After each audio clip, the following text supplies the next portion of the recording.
It's an outrageous but totally compelling sporting event. The quickest cars on the planet are facing 78 laps around the tight confines of the expensive piece of real estate that is Monte Carlo. An Englishman, Jenson Button, is on the front row in the BAR. His balmy army right behind him. It's the Monaco Grand Prix with Martin Brundle and, first of all, James Allen. Thank you, Jim. Afternoon, everybody. Welcome to a very sunny and bright Monte Carlo. 41 degrees the track temperature, 22 the air temperature, and that's good news for our pole sitter, Jarno Trulli. Well, Monaco has played host this weekend to movie stars Brad Pitt and George Clooney, who, along with the Jaguar team, have been publicising a new film called Ocean's 12 about an audacious jewellery robbery. Today, on the track, Trulli and Jenson Button both have the chance to perform something of a smash and grab on Michael Schumacher and take their first ever Grand Prix victory. Schumacher left the door open for them and Fernando Alonso in qualifying yesterday, and Schumacher starting from fourth on the grid as a result. Now, this race has been won from that far back on 4 occasions in the past, but if I tell you that the last time was 32 years ago, it'll give you an idea of the task facing Michael Schumacher this afternoon. So whatever the result, it's going to be exciting. You can't help but feel, though, that this is perhaps Trulli's moment. He certainly does. His lap yesterday was absolutely spectacular. And afterwards, he was talking and saying, I'm ready now. Everything is in place. It's all coming towards me. I think the arrival of Alonso as his teammate last year, the victory of Alonso in Hungary, made Trulli look inwards at himself, made him relax more as a Grand Prix driver. Certainly the people in the Renault team are saying he's calmer now, and perhaps today is his day. Certainly he's keen, Martin, to shed that tag that he's had of Formula One's nearly man. I think today he could indeed come of age by getting that first victory, translating his first ever pole into the first ever win. Well, he's certainly got a very fast car underneath him, and I really wanted to congratulate him on the grid for that brilliant qualifying lap. I hadn't really seen it until I voiced it over this morning for the show, and it's the only time we get to see the whole lap from an onboard camera, and particularly the second half of it was quite sensational. So a well-deserved pole, and look, just about in fact over 4/10 clear of anybody else, and really let's hope he can. There's a lot of discussion in the paddock, you know, Trulli stopping on lap 20. No, he's not. He's light on fuel. He can't be that far ahead of Alonso if he was heavy on fuel, etc., etc. The basic bottom line is we don't know. But it's pretty certain it'll be a 2-stopper, James, would you agree? And we're expecting the early stops to be around or a bit before lap 20. But I think Trulli, Button and Alonso have got a great chance to win this Grand Prix this afternoon. What for me will be the absolute critical moment is can Raikkonen beat Michael Schumacher with him? We know he's got more grips in the first few hundred metres of the first lap. Can Raikkonen, who starts alongside Schumacher, beat him into the first corner? If he can, I don't think his car's quite as fast as the Renault's, and you may then see them released. But they know that Michael is so awesome on the in and out laps that that he's going to be there somewhere. So they're almost going to have to work together to beat Michael Schumacher today. Interesting hand action there by Trulli in the cockpit. Clear proof that if he wins today, he's certainly going to be milking it afterwards. There's Button, though. He has a shot today coming up. The force is certainly with him, isn't it? The momentum behind him, string of podium finishes, pole position in Imola. Couldn't translate that into a victory. Schumacher just too strong on race day, as we've seen throughout the season so far. But just the suspicion today that the Michelin tyres on the Renault and the BAR might like this warm track temperature a little bit more than the Ferraris on the Bridgestone. And there is Raikkonen that Martin was talking about. This is a nice moment for a driver on the grid at Monaco. It is a brilliant event to be in and part of, and all the annoying people like myself have been cleared off the grid now. It's you and your team and a lot more space and freedom. All of a sudden it's like somebody switches the lights on. Now that moment you can see now, it's hey, we're heading off into the it's probably the first time you've seen the car in front of you when the mechanics finally clear out of the way, and all of a sudden it's game on. Well, we know all about what the Renaults can do off the start line. They've made exemplary starts throughout this year. Trulli going from 4th to 1st 2 weeks ago in Barcelona. So good is the start device that they have in that car. Look at them, the two of them on the left-hand side of the grid. Button on the right there, with behind him Michael Schumacher. Rubens Barrichello behind him. The parade lap almost ready to go. The windows are up in the Royal box to drown out the sound from the Royal family. And off they go on their formation lap. You'll see the two McLarens well placed this weekend. much better for them in qualifying. Coulthard and Raikkonen doing a very solid job. It's a track that doesn't seem to highlight the shortcomings in that McLaren chassis perhaps quite as much as places like Barcelona. That's the championship situation at the moment. Whatever happens, Schumacher goes away from Monaco, still leading the world title. But look at Alonso and Trulli, level pegging on points. That says a lot about how well matched those two drivers are in the Renault team. And they're such great friends too. Let's hope they're still great friends when they get down to turn one to Sainte-Devote here, because we know they can both be lightning off the grid. Jensen's going to have his hands full. The team he used to drive for, of course, and he's going to have his hands full, I think, to hold position down to turn one. Although that outside grid slot has been so successful, as Louise pointed out earlier in the programme. Well, Button will be hoping that the same thing happens for him. Jarno Trulli saying yesterday after qualifying that Button was genuinely happy for him to have got his pole, even though he took it away from him, because those two were teammates at Renault. It was a difficult time for Jensen. When Button got his first pole at Imola, the whole of Formula One was delighted for him, and same again for Trulli yesterday. Quite a milestone for the young Italian, 29 years old. Jarno Trulli starting his 118th Grand Prix. It's been a long time coming, the first pole.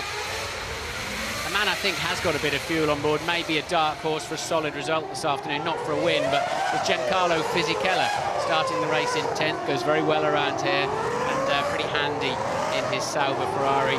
I was interested what Jensen said on the line to me. It's something he was so strong on. Ferrari's race pace is very fast, and I really, from what the data I've seen, I hadn't picked it up to that extent, but Jensen clearly is concerned about how fast those Ferraris are going to be once they're up and running. Well, it's interesting because Michael Schumacher actually let Rubens Barrichello do most of the long-distance running. He obviously didn't want to use his engine up or his car too much. We're only allowed one engine per Grand Prix weekend now in Formula One. And looking at Rubens' long runs, yeah, they were reasonably fast, but certainly not the kind of advantage in race pace that Bridgestone and Ferrari have enjoyed at all of the 5 Grand Prix we've been to so far this season. So, yeah, it's perhaps a little psychological reassurance there from Jensen. But he certainly is in a very strong position. Now, Jarno Trulli's job in his first ever pole position is to back this pack right up now so that he doesn't sit on the grid any longer than he has to. Keeping your car cool at any Grand Prix circuit is a problem because they're cooled only by the air driven through the side pods and over the radiators. But around a street circuit, the air is much more still, and it's difficult to, you never get the high speeds to be able to cool the car down. So it's even more crucial here in Monaco to make sure you don't sit on that grid any longer than you have to, because as soon as they get hot, they start pumping out water, and then you're in trouble. It's a long afternoon. Well, there's the guys at the back of the field. You can see the Jordans and the Minardis. I noticed Michael Schumacher this morning on the drivers' parade, going around buttering up the Jordan drivers, giving them his attention. Clearly, he's thinking that this afternoon he's going to need them to get out of his way when he comes through. Well, Jarno Trulli has led 61 laps in his Grand Prix career, but he's never led the last one. Can he, this afternoon, put that right? 78 laps to go. We've got a problem, I think, with the start system. I think it's possibly D'Amata outside. Panis isn't in his position, Martin. Panis is out of place down there. What's happened to him outside our window? Yes, you're right, James. Olivier Panis is not in a grid slot. Whether he's just missed it or whether he's got a technical problem, don't know what's going on down here. So a restart is in process. Well, he's in the right place in the sense that he's behind Mark Webber. Webber qualifying 11th, Panis in 13th place. But for some reason, Panis has stopped about 6 feet short of his grid slot and on a sort of an oblique angle. So not quite sure what's going on there for the Toyota. Panis will be, if it is him, and it must be him surely, that's caused this, because he's sort of in no man's land in the centre of the track at the moment down here. Maybe just stalled the engine coming towards the line. I think he's just overshot where he should be. He will have to go to the back when they pull away. That's what I was telling you about, look.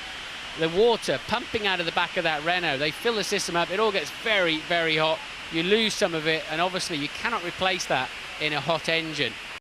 But they will not refuel the cars. 1 lap will be taken off the Grand Prix distance, and the restart process, they'll be given a time when the start will commence. So they leave the same tyres on, and they'll rush some blankets on to try and keep any temperature they've got in there.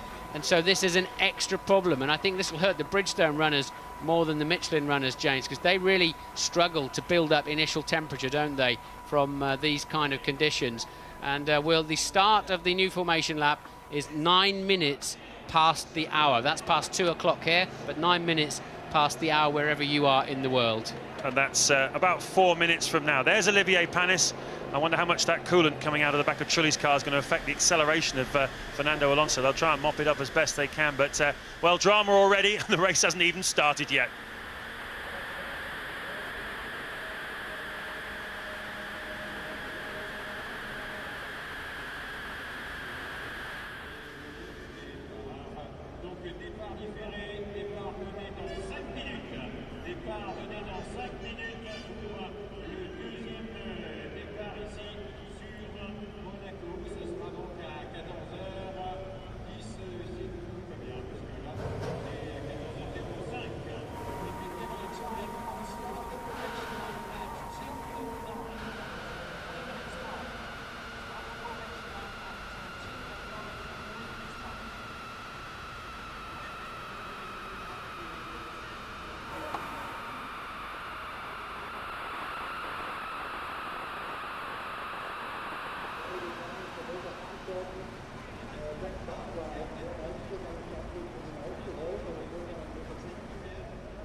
Welcome back to Monaco. Delayed start here due to Olivier Panis having some problems at the end of the formation lap as they formed up on the grid.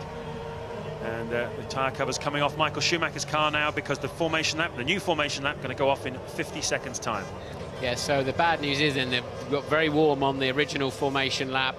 Then the heat just wells up inside the car. Charlie Whiting, race director there, getting ready to send them off one more time. Ted? Just spoke to Mike Gascoigne. He said Olivier Panis, it was his fault. He just stalled the car. Yeah, I think looking out of our window, he'd gone too far to turn in to his grid slot, as you saw, James. And very strangely, it's been pointed out to us that D'Amata, his teammate, always seems to start halfway down his grid box, giving up. There's 8 meters between grid slots, and he adds another 4 to that, which is rather curious. Whether he doesn't know exactly how far he's allowed to go, I can't see an advantage in it. But anyway, the Toyotas then with dramas, and Panis with a man in front of him who carries a yellow flag and who will not release him until the entire pack is underway. Now, it's a time for a cool head at the front of the grid, certainly for Jarno Trulli and Jenson Button. They've been through the procedure before. They got nervous. The anticipation, the excitement of the start, leading the front of the Monaco Grand Prix. And Panis has stalled it again, getting away from the parade lap. Once again, right in front of us in our commentary position. There you can see it. So that car is really not having a good day. Can they get it off the start-finish line before the leaders come round again? That's the $10 million question. Not too many people jumping in to push it or get it out of the way at the moment. No real urgency there at all, Martin. This happened to the teammate D'Amata last year. There's nobody. They're all walking past him. Maybe his team are not aware that they can't start the race with him sitting there. They'll have to push it out of the way. And a bit of a drama going on here. Total inaction. Panis stuck in gear, so it will. He'll now have to hit the emergency release. And that is a replay you're seeing, because I can see Panis being pushed out of the way now. They will get him to the pit exit, and they should clear him out of the way. They've got, there it is, they've got just enough time, I think, to get Panis and his Toyota out of the road. They just left him rolling down the road. Oh, well. Nobody was doing anything. It was really strange. I don't understand why they're not trying to start the car again. His mechanics, I would have thought, once the pack is gone, I would have thought they're allowed out there to give it a restart. He was sitting there like a 3-year-old in the park waiting for his grandpa to give him a push on his tricycle, and no one was willing to oblige. But they finally got him out of the way, and we can concentrate once again on the racing. Michael Schumacher working overtime, wasn't he, to get some heat in those Bridgestones of his. And I think further indicating he knows there's not a bundle of grip out there until he's probably now a couple of laps into the Grand Prix. This is going to be very tricky down to the first corner, and as you pointed out, James, he's a cool head, and there's some young and fresh blood, isn't there, on the front of the grid, but they all look pretty cool with it too. It's exciting. It's an exciting time for Formula One. Michael Schumacher might be winning all the races, but you can clearly see that behind him we've got a generation of drivers that are very exciting. Raikkonen, Alonso, Button, Webber, Trulli. Some terrific young drivers there. Sato could well come good as well. A lot of talent here. Drivers aging from 23 through to 28, 29. And the future of Formula One certainly looks very strong indeed. There, Olivier Panis just getting his, you see the rear wheel spinning there. So once again, the car stalled. Yeah, he will be allowed, once they've switched it off, so they're going to restart it again. There's no point in him sitting there for 3/4 of a minute cooking the engine one more time. So he will be released out of the pits when the pack has passed the pit exit. The build-up of noise, excitement, anticipation. Some problems, once again, it seems, for Panis, but let's focus on the race. They're lining up now. Ralf Schumacher in position below us. We're looking at the point of view of Michael Schumacher, world champion. Those are the 3 cars he needs to beat this afternoon. Can he come through? Can Trulli keep his nerve? We'll find out in a second. Go! Great start by both of the Renaults, and Button's fighting a rearguard action. Once again, the Renault's electric on the start line. Look at Sato around the outside, and Raikkonen as well. Schumacher's lost ground and part of his nose, I think. Certainly one of the Ferraris has had some damage. Yeah, Sato with a brilliant start. I think it was a piece of Raikkonen's nose. There's a Minardi in the background that's broken down on the exit of the first corner. It's a Renault 1-2 and a BAR 3-4 at the moment. And Sato just up behind his teammate. Brilliant start from him. Raikkonen 5th. Michael Schumacher down to 6th then. You can see the 2 Ferraris there. Coulthard just behind them. So as I said, I think it was a pivotal part of the race. If Michael gets backed into some traffic, his work is going to be doubly hard this afternoon. Sato then up from 7th place to 4th, made 3 places at the start. Absolutely stunning. And we'll have to wait and see, because quite a few bits of carbon fibre seem to be coming off the somebody's front wing. It looked like it had red on it, so that's what made me think it was Ferrari. We'll find out. That's Klian. He's gone off. Where's he gone off? Anyway, oh, it's at the Lowe's hairpin. Let's have a look. Yeah, where is he? Oh, he's lost his nose up at the top for some reason, and then he toboggans down on it. It's wedged underneath his right front wheel, so he just skidded down. He had a problem at the top of the hill and fell down, really. Trulli leads then. Alonso 2nd, Button 3rd, 4th Sato, 5th Raikkonen, 6th Michael Schumacher, 7th Rubens Barrichello, 8th David Coulthard, 9th Juan Montoya, 10th Mark Webber. That's the top 10 at the moment. You can see 11th Fisichella, 12th D'Amata. But what about this for a start? We've got Trulli, Alonso, Button, Sato and Raikkonen all ahead of the Ferrari of Michael Schumacher, who's gone back 2 places at the start. Well, let's see now. I mean, we know the yellow flags are waving because Klian's at the bottom of the hill. And both BARs have got some puffs of smoke coming out of the back. I hope it's, what is that? Oh, don't stand there, for goodness sake. He thinks they're going to see him and just move out of the way. If they lock a wheel, they'll just wipe him out. Not the place to stand, my friend, but he's got away with it on this lap. He saw Klian come down there, tobogganing down out of control. Anybody else can do the same thing. But I think the BARs are just hitting the ground quite hard. And there is Sato defending heavily against Kimi Raikkonen. Michael Schumacher trying to make something of it and foul. There, that's what I'm talking about. There's something smoking on the back of Sato's Honda engine or something touching at the back end. Sato then, has he got a problem? I wonder. Certainly he appears to be beginning a train here, doesn't he, behind him, whilst the 2 Renaults and Button pull away at the moment. Sato 3 seconds behind the race leader at the end of the previous lap. This is the end of lap 3. and that's gone out to 6.3. So Schumacher and Raikkonen lost 3 seconds to the race leaders just in that lap alone. Yeah, this is exactly what we were talking about. If Michael got backed up, it was going to wreck his afternoon, and that's exactly what's happening at the moment. There's nowhere to overtake around here. They're going to be looking at that smoke of Sato, hoping he expires soon. But is it just an overfill of oil, or does he have the beginning of a serious gremlin there? But at the moment, he's running fine, if not particularly fast. The gap to his teammate, 4 seconds already. But when you go defensive around here, you lose bucket loads of time. Well, remember Enrique Bernoldi a few years ago in the Arrows held up David Coulthard legitimately. They were battling for position. Coulthard was unlucky with his start for 45 laps of the Grand Prix. Completely ruined Coulthard's afternoon. And I just wonder whether something similar isn't happening to Raikkonen and Schumacher at the moment. They must be thinking the same thing, not least getting dobs of oil all over their visors. And that's the answer. The Honda engine lets go of Takuma Sato. That has happened before this year in Grand Prix, and that's a warning sign for Jenson Button, his teammate. Oh, we've got a crash, a big one. Well, I don't know who that is, but that's a big impact with the Armco barrier. Is that a Renault upside down in there? We got cars everywhere. Somebody's been clipped and gone upside down. Presumably it's because it came into a load of smoke there. They'll have to red flag it. There's a red flag hanging out and a safety car board. Which one is it, my friends? You can't have both. They pulled the red flag in, I think. That was something we've seen in the past. Occasionally marshals decide to stick the red flags out. We think it was Fisichella whose car is upside down. Yep. Indeed it was. Fisichella out of the car. I tipped the Tyrrell over there once. It's a bit scary, but you get away with it. And it's Coulthard making a stop then early on. They're using the safety car to for some fuel. So there's the BAR. We're going to see that blowing up now, I think, on the exit of Tabag. And that is probably where Fisichella had his problem. Look, it's like going through fog on the M1.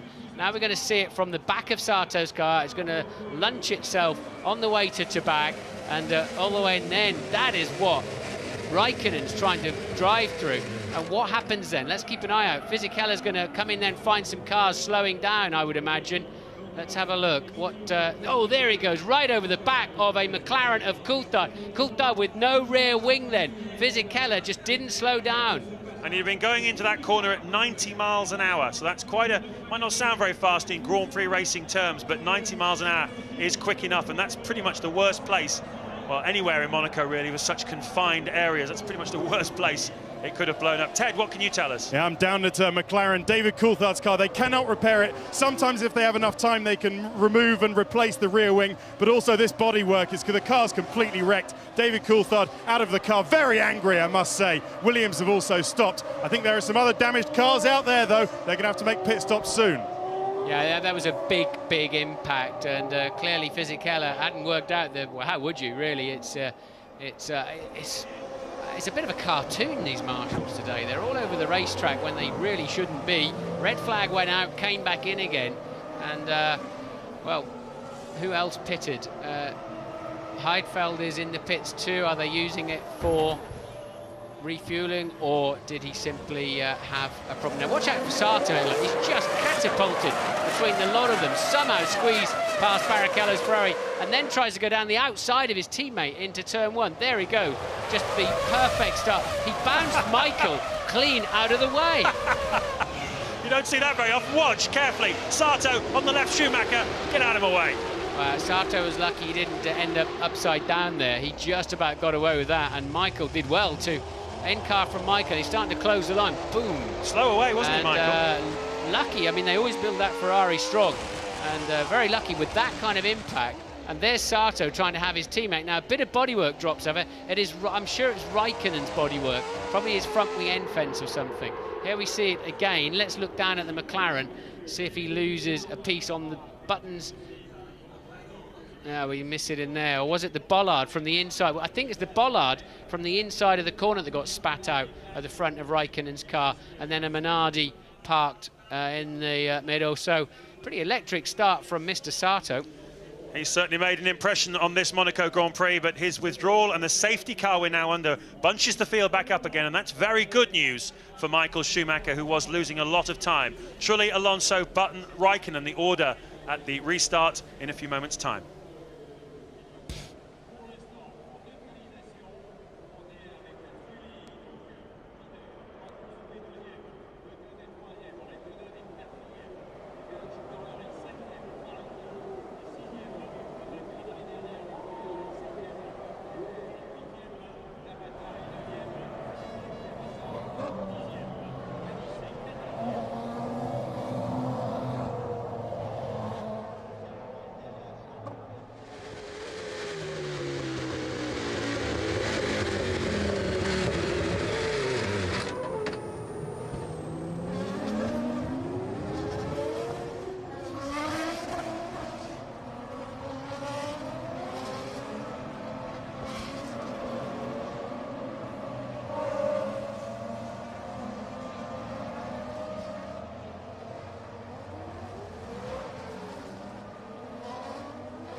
Welcome back to Monte Carlo. James Allen and Martin Brundle with you. We're on the 6th lap of the Monaco Grand Prix, but we're not going very quickly at the moment because safety car's out there.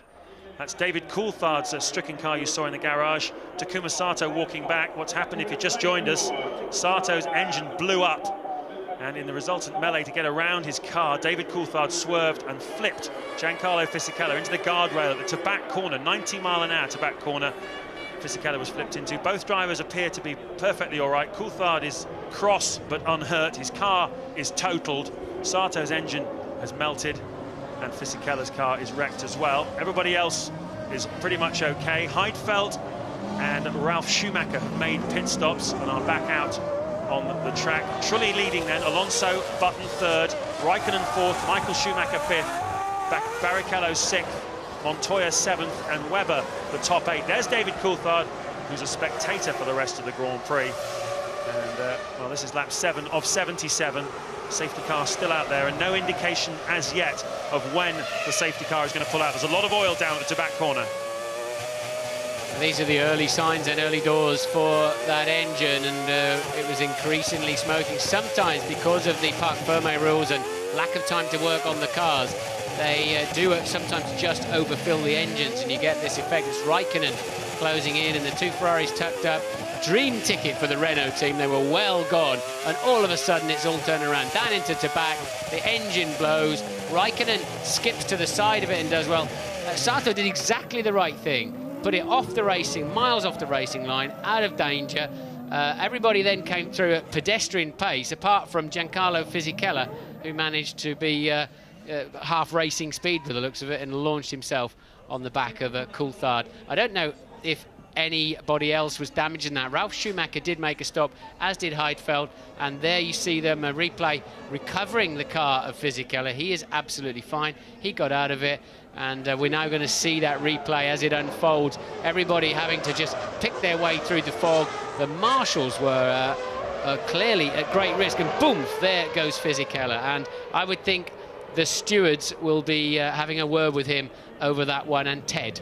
Yeah, just down at BAR. There are no real concerns, Martin, about the state of Jenson Button's engine. No warnings on the radio to him to take it easy, keep the revs down. But you've got to remember, this is the third time this season Sato's engine has blown in the race. Jenson hasn't had any engine failures in the race, so bad luck, Sato, but it's not affecting Jenson so far. So here comes the safety car. We're told he's coming in at the end of this lap. He's made a bit of a break. Trulli has let him go. In comes the safety car. We'll be green flag racing in Monaco. This is the end of lap 7 of 77. And, well, you saw Trulli pulling out a big lead earlier on. Michael Schumacher being held up 3 seconds a lap by Sato. The race has restarted. We're looking at the wrong cars. Now we're looking at the right ones. The two Renaults once again make a bolt for it. Green flag around the track. There is Schumacher at the bottom of the hill. Two Renaults. Button, Raikkonen, Schumacher, the top 5 going up the hill into the Massenet, Casino Square. Looking back now from Jarno Trulli. Well, if they can make the break again, and still then it's Raikkonen that's in front of Michael Schumacher and Rubens Barrichello, who could be the spoiler.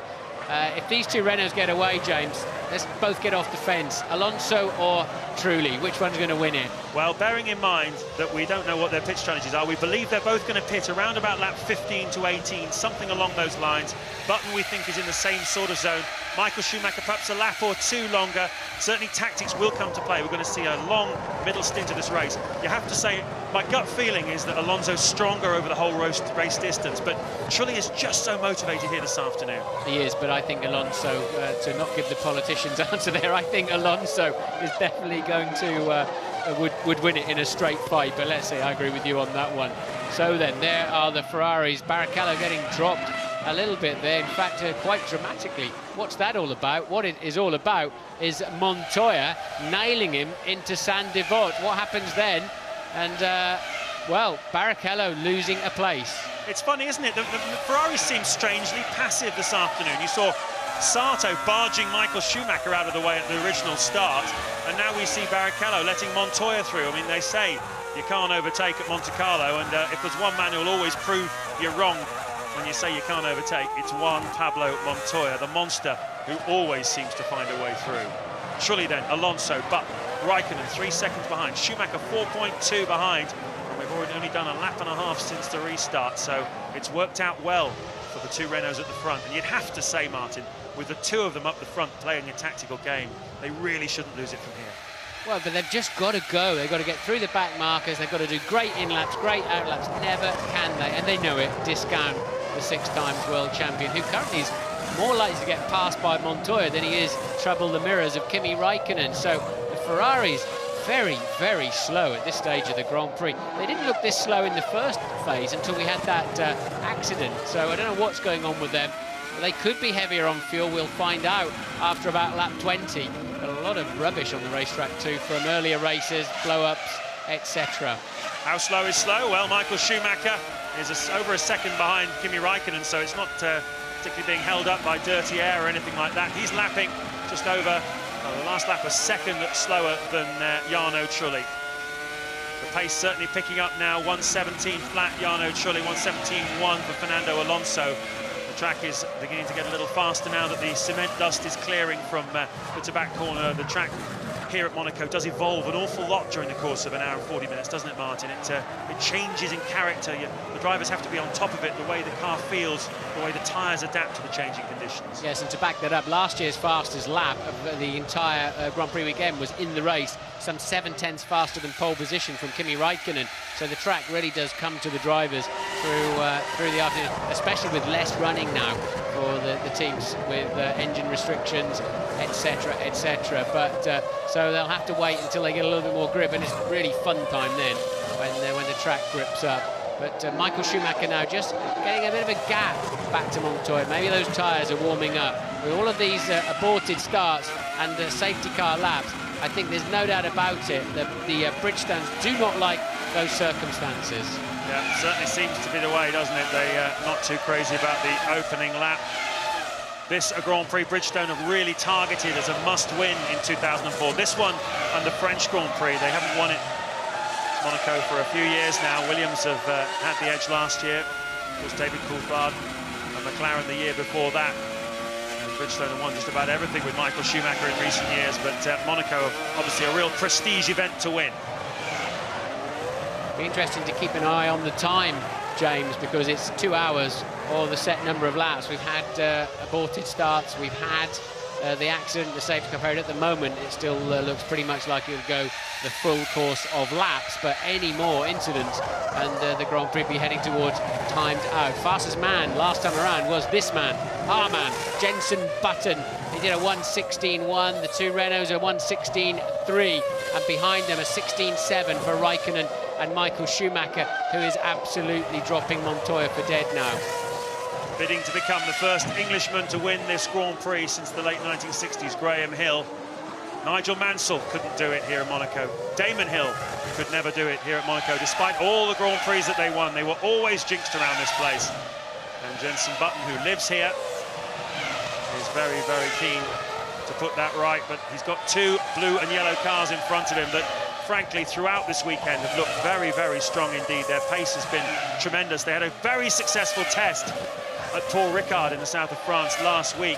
One of the things they were finding, the drivers are both complaining that the car was hard to predict what it was actually going to do going into the corners. Now, last year's car had some special struts to strengthen up the back of the car from the back of the fuel tank area, the monocoque, to the engine. And in the test in Paul Ricard, they tried the same thing with this car, and they found that it worked, and it's given the drivers a lot more confidence in this car. And certainly the proof of the pudding has been in what's been going on the track this weekend. Renault really on top. Webber doing well down in 8th place. Difficult weekend. His car's been on fire a couple of times. He's in the spare one, had very little time to set it up, but he's just a second behind Barrichello, who's currently 7th. You can just see him in the back of your picture now, chasing the Ferrari. So Mark Webber going very well. 16 runners. Sato outblown engine. Coulthard out, interfered with from behind by Fisichella, who ended up upside down in the 3rd retirement, and Klein crashed on the first lap by tripping over his own front wing as he headed down towards the hairpin. Trulli then, 1.3 ahead of Alonso. Button 3 seconds back from the race leader. Raikkonen 5 seconds back from the race leader. Michael Schumacher 7 back. And Ted has news for us. I'm sorry to say this, Mark Webber has a problem. He's just past the bottom of the pits, that is to say, the exit of the swimming pool, going very, very slowly. I think he's made it to Rascasse just, but I think this is a race-ending problem for Mark Webber. Sorry, Mark, I gave you the Murray Walker curse there. Try not to do it again, and there it is. Well spotted, Ted. Yeah, it's been a fraught weekend for the whole Jaguar team, particularly Mark Webber's car. Had a fire in the first practice session on Thursday. The marshals didn't seem to want to put it out, and poor old Mark had to get the fire extinguisher himself and put the fire out. That didn't do the engine any good. It was brewed up for well over half a minute. It finally let go yesterday in free practice, and it looks like today more technical difficulties for the Jaguar team on this the weekend when they've got all the movie stars here publicising Ocean's 12, painted all over the car, and well, it's not been their day. It's about Ocean 9 now, I think, unfortunately, for Mark. He's had so many problems. I think he'd like to chuck it in the ocean, wouldn't he? Truly, really fast. He just looks like he's got a better car, having tipped Alonso, and truly has definitely got the better car. Montoya, that's a very early stop, James. So first stop of the afternoon, at the end of lap 13, Truly's put in a blinder, and if that was a genuine need for fuel, then it made his qualifying performance look even worse. Yep, qualified in 9th place, Juan Montoya. Seemed strangely slow after the Williams had looked very good earlier on. Louise is with Mark Webber. Mark, a fraught end to a fraught weekend. Yeah, we're in very good shape as well. So yeah, it's a big pill to swallow, that one, because we were going very long and we were in really, really good shape. So what's actually happened? I don't know, I just lost everything. I tried to reset some sensors and stuff and the buttons, but no luck. Shame. Thanks, Mark.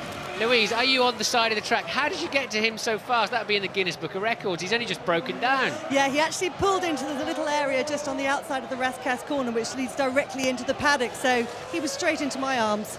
Well, this is the woman, don't forget, who managed to elbow all the paparazzi out of the way yesterday to interview Brad Pitt and George Clooney. So Louise doesn't take any prisoners down there. Trulli leads then at the end of lap 14. The pace, a high 1:15 for him. Alonso 0.3 of a second slower than him on that lap. Jenson Button is staying right with them, not letting them get away, and bearing in mind as Pantano makes what looks like an unscheduled pit stop. We had 4 laps, Martin, under the safety car, and that will have allowed the guys to save some fuel. So the strategies have been changing quite a bit. We were expecting them to pit, the front runners, around about lap 17. I guess they've saved a couple of laps of fuel in all of that. Yeah, they probably did, yes, absolutely right. And look, Button's beginning to catch Alonso. Trulli's getting away. So Trulli did a 1:15.9 last time, Button a 1:16.0, and Alonso a 1:16.2. So Trulli looking pretty peerless up there, isn't he? Really looks easy and comfortable, and it's Alonso just doesn't quite have the same setup, it seems, at this stage of the Grand Prix. Let's see how it goes with the different sets of tyres, and as it's so hard here. You've been going, what you feel like it's an hour and a half here, and then they hang you a board out that says 50 laps to go, and you cannot believe it. Well, all the drivers talk about the concentration that's necessary here at Monte Carlo. 77, 78 laps, and there's no let-up at all. There's no way you can relax on this racetrack. It's not like Barcelona, you've got this dirty, great long straight. You can just have a bit of a look, a bit of a breather. Here, you're on the go the whole time, concentrating the whole time. Absolutely right. Crucial gap then, as it looks like we've got another retiree of Pantano. So 14 runners now then, just the 14 with Webber out of the Grand Prix too. Panis, remember, he started right at the back, he's up to 11th, and he won it in 96 in similar circumstances with everybody falling out and tripping over themselves. Is this, that's the replay, isn't it, of Pantano having struggling out there on the track. I'm sure that's a replay, and he'll come into the pit lane at some point. And Trulli then, now I was trying to say to you, a crucial gap. Trulli is 8 seconds ahead of 5th place man Michael Schumacher. Well, they were hoping for something like 7 or 8 by the time the first round of pit stops for them came through. So they've got what they wanted, the Renault team. They're past masters at the strategy. Let's not forget that Pat Simmons, who's the senior engineer at Renault, he was Michael Schumacher's race engineer way back when Schumacher raced for the Benetton team, and he's a very, very clever man, is Pat Simmons. Often underestimated in the Formula One paddock, but he's been around a long time and he knows what he's doing, and he very rarely makes wrong tactical calls. I tell you, Martin, a couple of guys who've done very well out of the chaos we had in the early laps are Cristiano Di Matta, who's currently running 7th in the Toyota. He started 15th on the grid, and Nick Heidfeld, who's up in 9th, he qualified down in 17th on the grid. So they've obviously had a terrific start to this Grand Prix, and Di Matta currently on for 2 World Championship points. Yeah, you got to keep your nose clean at Monte Carlo. Michael Schumacher then now beginning to show some pace. So it's Barrichello in 6th. He's just about fastest man on that last lap. So the Ferrari beginning to come into the zone. It's not all over by a long way. Trulli and Alonso and Button have got to drive every lap of this Grand Prix like it's a qualifying lap if they want to beat Michael Schumacher this afternoon. Well, that's what he was saying yesterday afternoon, precisely that. Tomorrow I will be flat out. Not one lap can be allowed to go slow or have any kind of problem. It's got to be absolutely flat. But the one thing that really is in the favour of the Renaults is that Michael Schumacher's got this McLaren of Kimi Raikkonen in front of him. At the moment, Raikkonen's pace is 0.6 of a second off that of Jarno Trulli. So every lap they're losing about 0.6 to the race leader, and Trulli able to just edge out that gap a little bit more every time. Let's see what it is now as Schumacher comes across the line. It was 8.6, it's now 7.8, so Trulli not such a good lap for him, and in fact the McLaren and the Ferrari picking the pace right up. Ted? I tell you why, that's because they've just come upon the Minardis to lap them, and the Minardi's been very slow through the swimming pool and Rascasse, holding them up. That's why Trulli's pace has dropped. You better get past them pretty quick. Yeah, now Raikkonen and Michael Schumacher have got the same thing, and they're going to have to follow him all the way down into the hairpin, and they too then get held up. You just hesitate. Has he seen me? Has he not? You then just take a risk on it. So the Minardi's well in the way at the moment. Well, one of them in the way, Baumgartner. Luckily for Schumacher and Raikkonen, the other one, Bruni, who the Renaults had trouble passing, he has just gone into the pits. That's one less thing for these two guys to think about. I said before, Martin, I noticed Schumacher buttering up the Jordan drivers on the drivers' parade, having a nice chat with them, making Pantano feel special. Of course, Pantano's already retired from the Grand Prix, he doesn't have to worry about that, but just an idea of the tactics and psychology, if you like, of Michael Schumacher. Just making the guys, the back markers, feel special. Button then comes into the pits, the first of the front runners on lap 18. Just as Jarno Trulli puts in a 1:15.5, and so Trulli getting on it. And this is bad news that Jensen really is the first of the main contenders to stop. Raikkonen carries on, as does Michael Schumacher behind him. The two Renaults are out front, so now Jensen needs a great outlap because he really has blinked first of the main contenders this afternoon. Well, he put a lot of fuel in there, just around 70 kilos of fuel went into his car. That should get him to around about lap 51 or 52 of this Grand Prix, so a very long middle stint then in store for the VAR of Jenson Button. Let's keep a close eye on how much fuel goes into the two Renaults. That'll give us an idea of the strategy these guys are playing out. Every corner counts on these outlaps, just the same as any other lap, of course. It's so easy to just drop back a bit and wait to see what's underneath you in terms of grip and balance. You have got to push every corner on the outlap if he wants to steal a position this afternoon. And Bruni in the pits, they're blanketing up the tyres, so it suggests they think they can fix whatever the problem is. Maybe they can, we'll find out, but certainly that overtaking, lapping, should we say, of the Minardis did cost Raikkonen and Schumacher dear. At the end of that last lap, they were 9.4 seconds behind the Renault of Jarno Trulli. Now Alonso goes fastest of all, and into the pits comes Kimi Raikkonen. Now let's watch Michael Schumacher then. He's got some clear air in front of him. He has to do something pretty special now because Renault have picked up the pace. Both drivers in the low 1 minute 15. Raikkonen also pitting relatively early. That would have been a net 17 had he not have had the safety car period. Now it's absolutely critical that Jenson Button gets past him. I think he has, because Jenson Button's outlap has been absolutely stunning. 1:17.7. That's very, very quick for his first flying lap out of the pits by the BAR driver. So he's comfortably back out in front of Kimi Raikkonen. Yes, he will be, and will that put him in touch? He was 2.2 seconds adrift of Alonso when he made his stop. We haven't seen the Renaults in yet. They are truly flying as well, excuse the pun, but it's they're on lap 20 then, and they're still pumping in the low 1 minute 15s. This is a crucial part of the Grand Prix, and they're on very hot laps too. They're really driving this nicely. Just a couple of seconds between the two Renaults. Yeah, but look at Michael Schumacher. He's the fastest man on the racetrack at the moment in Sector 1 and Sector 2. We don't know what the traffic situation is for Schumacher, but this is where he's really starting to put the hammer down and apply maximum pressure to the Renault team, and this is possibly why. Is it him that's coming in for a pit stop? No, I think it's Rubens Barrichello. Yeah, because Michael Schumacher has gone through and set the fastest lap of the Grand Prix so far, 1:14.976. He's attacking the Renaults as Barrichello stops. Yeah, but if the Renaults are still maintain low 1 minute 15s, Michael can't do enough damage, certainly at this stop anyway. But it just shows you how much pace he's got. And I think Michael's got a great chance of clearing Kimi Raikkonen here. Raikkonen's outlap was not particularly special, so when Michael makes his stop, I think he's got a great chance of getting ahead of Kimi Raikkonen. Then he's got a run, a clear run at Button and the two Renaults. Well, it's going to be very interesting, that the battle for 4th place between Raikkonen and Michael Schumacher before the first round of pit stops. And Schumacher's at it again, his fastest first sector once again. He's absolutely flying around this Monaco racetrack, setting times that a lot of drivers would have been very happy with in qualifying. In fact, the last lap he did would have put him 7th on the grid in qualifying. He's going so quick. Yeah, and I don't think the track's anything like at its prime either at the moment. So he can't match the Renaults in the middle part of the lap though, James.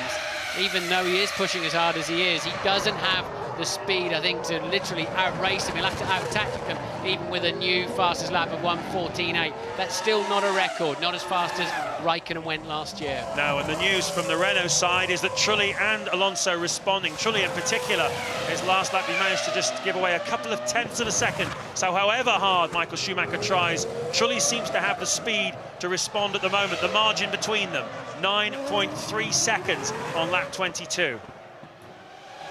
Massa pits, he was 7th in the Sauber. When is Michael coming in? Anytime soon. We cannot see the pit lane from our commentary box, sadly, so we'll be relying for more information down there. Didn't see his mechanics looking like they're about to pop into the pit lane.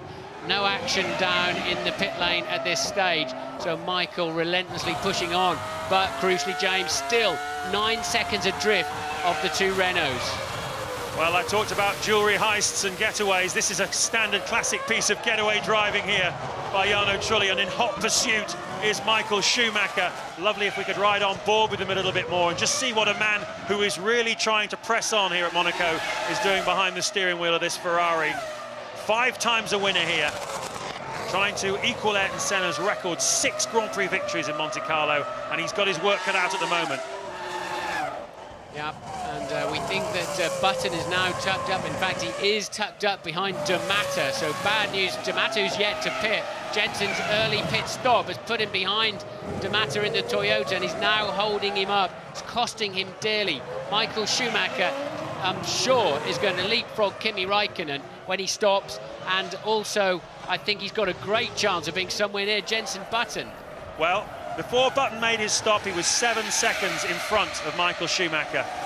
And you'd have to say that the longer he gets held up behind Cristiano D'Amata, those seconds evaporate. It was also a long stop by the BAR team. One expects that Michael's stop will be slightly shorter, so certainly things beginning to conspire against Jensen Button and in favour of Michael Schumacher. And if and when he makes this first pit stop, it may well be that his net position in the second phase of this race is 3rd. It's a sick car just going past the commentary box, but not a sick driver you're watching. Enjoy this stage of the Grand Prix. A master at work. These are brilliant laps that Michael Schumacher's putting in. His car's not really fast enough to win this Grand Prix straight this afternoon, but he is absolutely driving the wheels of it, and he's going to bring himself right into contention. A 14.4, a new lap record then for Michael. When I say it's not fast, I think the Renaults have got just a better raw pace in the middle part of the lap. Michael's just driving the wheels of it. They've got to respond. D'Amata pits and hopefully releases then Jensen Button. Yeah, very good news for Jensen Button, whose last lap was almost 2 seconds slower than Michael Schumacher. Schumacher did a 14.4, Button a 16.2. It could well have cost him his net 3rd place in this Grand Prix.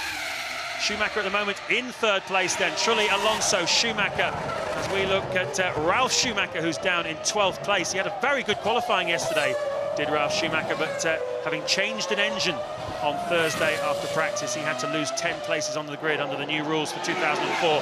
And that's ruined his Grand Prix weekend. Yeah, and he's lapping very slowly, so I suspect Ralf Schumacher got caught up in that Fisichella Coulthard shunt at the in the early start. Trulli pits from the lead then important part of the Grand Prix. At the end of lap 23, Michael Schumacher was just 8.6 seconds adrift. Don't think Michael's going to take the lead here, but he could easily move up to 3rd place. Away, looked a solid stop. Well, it would be, because the Renault team, if it's all been measured, and they are the fastest pit stops of the year so far. They've got everything very well drilled and well oiled of the Renault team, and a highly motivated Jarno Trulli rejoins the racetrack at Saint-Devote. Alonso then is the new race leader. He has yet to make a stop. Michael Schumacher hasn't stopped either, and Schumacher not quite so quick on this lap, Martin. His pace is dropping off slightly. It's only relative, I know, but we've seen him lap after lap after lap, setting new fastest laps of the race, but one wonders whether perhaps he's got a little traffic now to deal with. Well, he's still doing enough. He's, you could see where he was, it got a sight of the back of Alonso when we saw them earlier on. That's truly we're looking at the moment in the Renault. He's pitted and come back out into 3rd place. I think Jenson Button lost out badly in all of that with traffic. The key thing now is how close will Michael be to the Renaults after his stop, and Alonso pits then. So Michael, Ted is down there. Yes, Fernando Alonso comes in. Unfortunate, I don't think he's racing Jenson Button. I think Button's only racing Michael Schumacher anymore. There's a little problem on the left rear, but all the tyres are off. All the new ones are on. Let's have a look. That's longer fill than Trulli. Still a very good stop by the Renault boys. Wow, so slick. It's like clockwork, isn't it? And you can see he came in behind the Toyota and he leaves in front of it. Good night, game, set and match.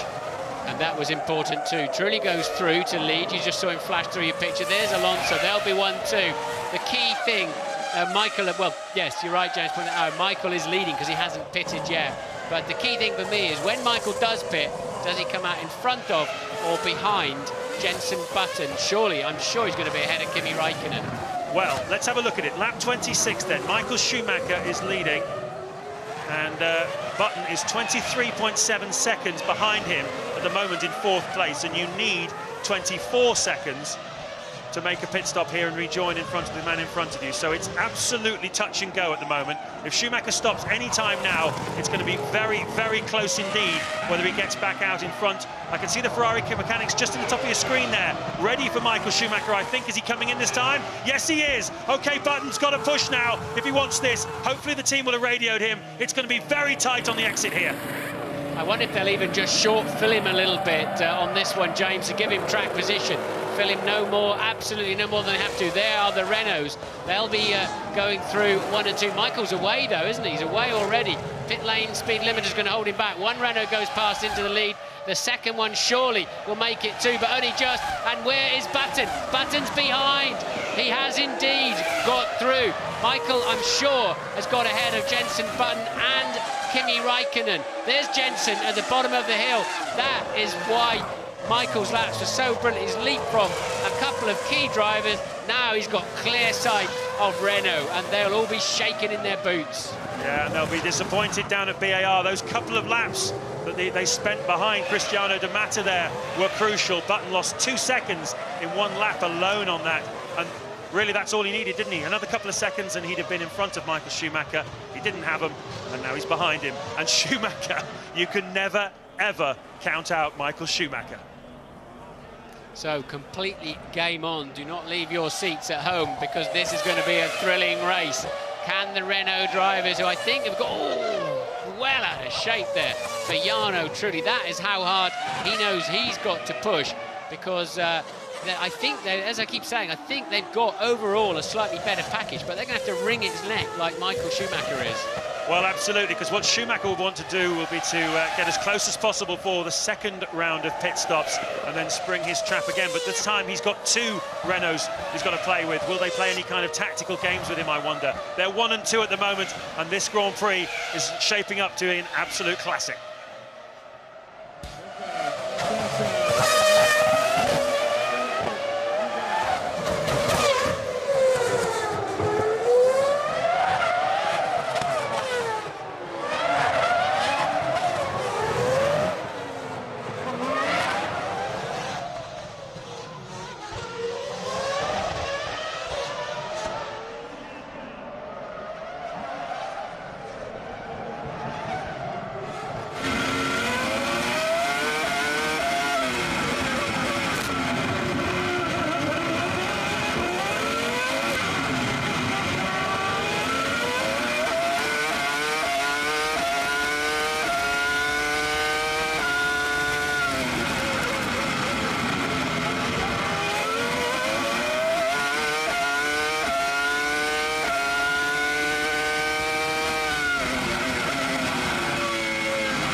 Lap 30 of the Monaco Grand Prix.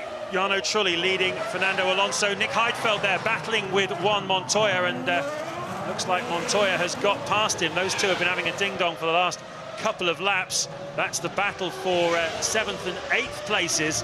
Heidfeld having pitted under the safety car, and here's another look at what happened. You can see coming. Yeah, Heidfeld got out of shape into the top Mirabeau corner, and it was an easy pass in the end, but Montoya really been working hard to get past what was 7th place man Heidfeld. And Ted has news for us on Kimi Räikkönen. Down at McLaren, Kimi Räikkönen has retired. He's out of the Monaco Grand Prix. The team saw something on the telemetry. Something was not right. And when he came in, they were paying attention to the rear of the car. There was a lot of heat, smoke coming out of the back. I don't want to say it's engine if I don't know, and we don't know at this moment, but it's going to be either engine or gearbox. Still, a lot of heat coming out of the back of that car, smoke in the garage. But that's it, another retirement for Kimi Räikkönen.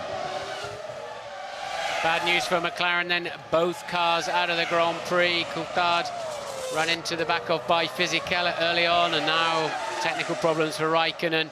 The race has stabilised a little bit at the moment. Truly 2.7 seconds ahead of Alonso, who's just shaving his lead bit by bit. Michael Schumacher 7 seconds behind leader Truly. Button lost heavily in the pit stops, the traffic, but is now back very much on the race pace, James. Barrichello, a rather lonely 5th place, 21 seconds behind Button, 36 seconds off the lead. De Mata in the Toyota 6th. Montoya now 7th. Heidfeld, Massa, Ralf Schumacher, who's lapping very slowly, Panis, who started from the pit lane, and Baumgartner. Only 12 runners with 47 laps to go. Well, you have to say the BAR team really have raised their game tremendously in terms of engine power. The whole package has been so much stronger and more competitive, but one area they still do give an awful lot away is in the whole pit stop sequence. It's not their fault that Button got stuck behind Cristiano De Mata when he came out of his pit stop, but nevertheless, clearly they lost a lot of time, 7 seconds to Michael Schumacher in those pit stop sequence. Worst case scenario here, trying to lap two drivers who are fighting each other tooth and nail. Massa spotted it and lets Truly through, and can Alonso gain from that too?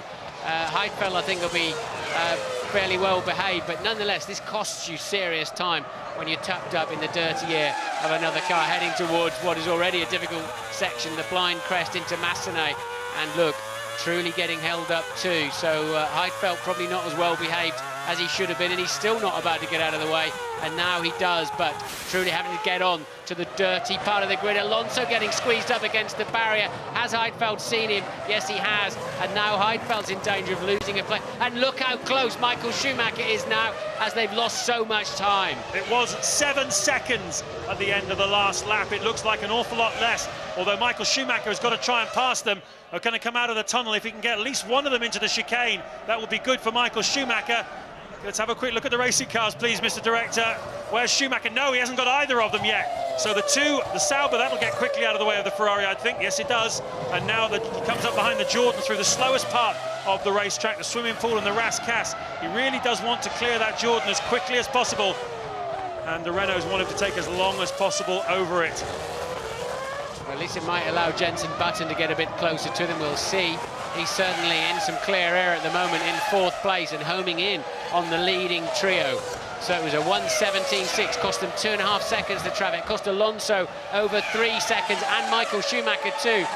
Button now just 9 seconds off the lead and 4 seconds behind Michael, but of course he has got to clear the traffic. Only 12 runners. Well, there's a bit of an advantage for Button because Heidfeld came into the pits then, so he hasn't got to clear him at all. So that's good news for Jenson Button. The cards for once falling nicely for him here at Monaco, and that's a gain for him.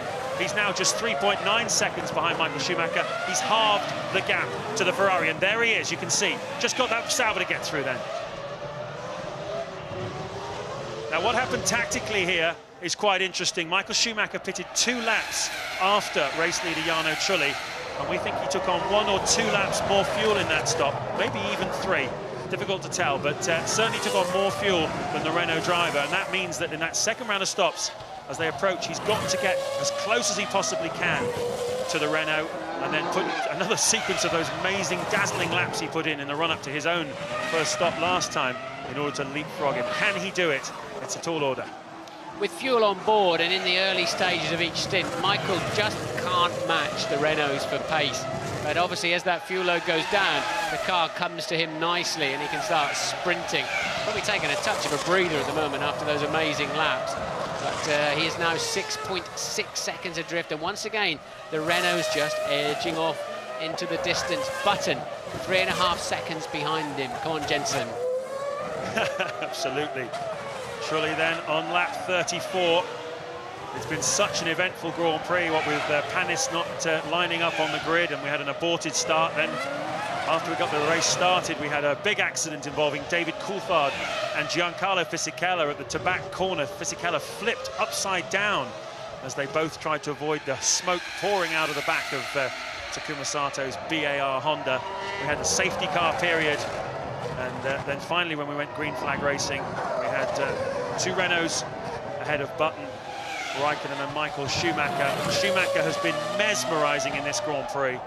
A sequence of stunning laps in the run-up to his first pit stop. And now we're in the quiet phase of the middle phase of the race before it all hots up again.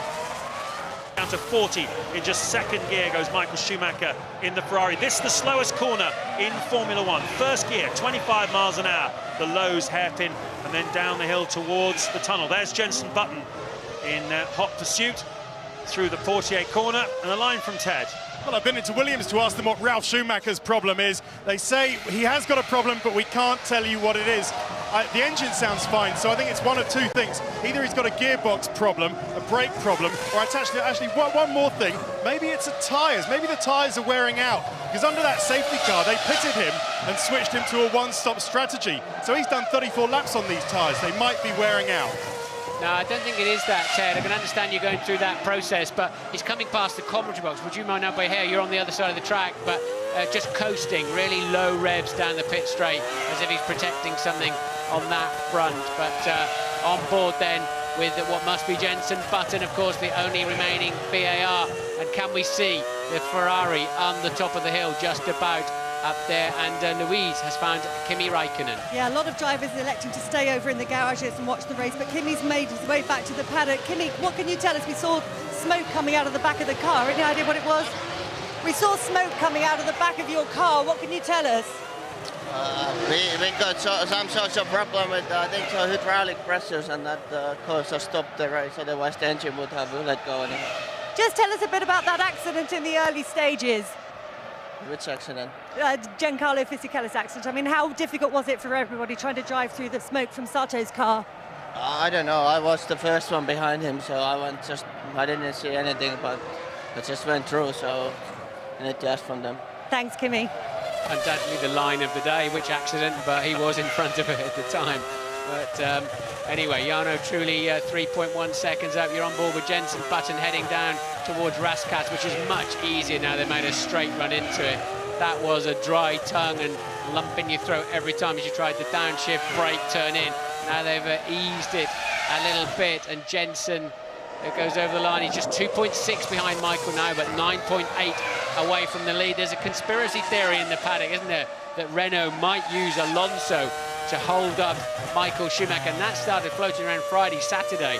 But if it's right, James, they've got the perfect opportunity to do that. Alonso could back Michael Schumacher up this afternoon and give Trulli a free run.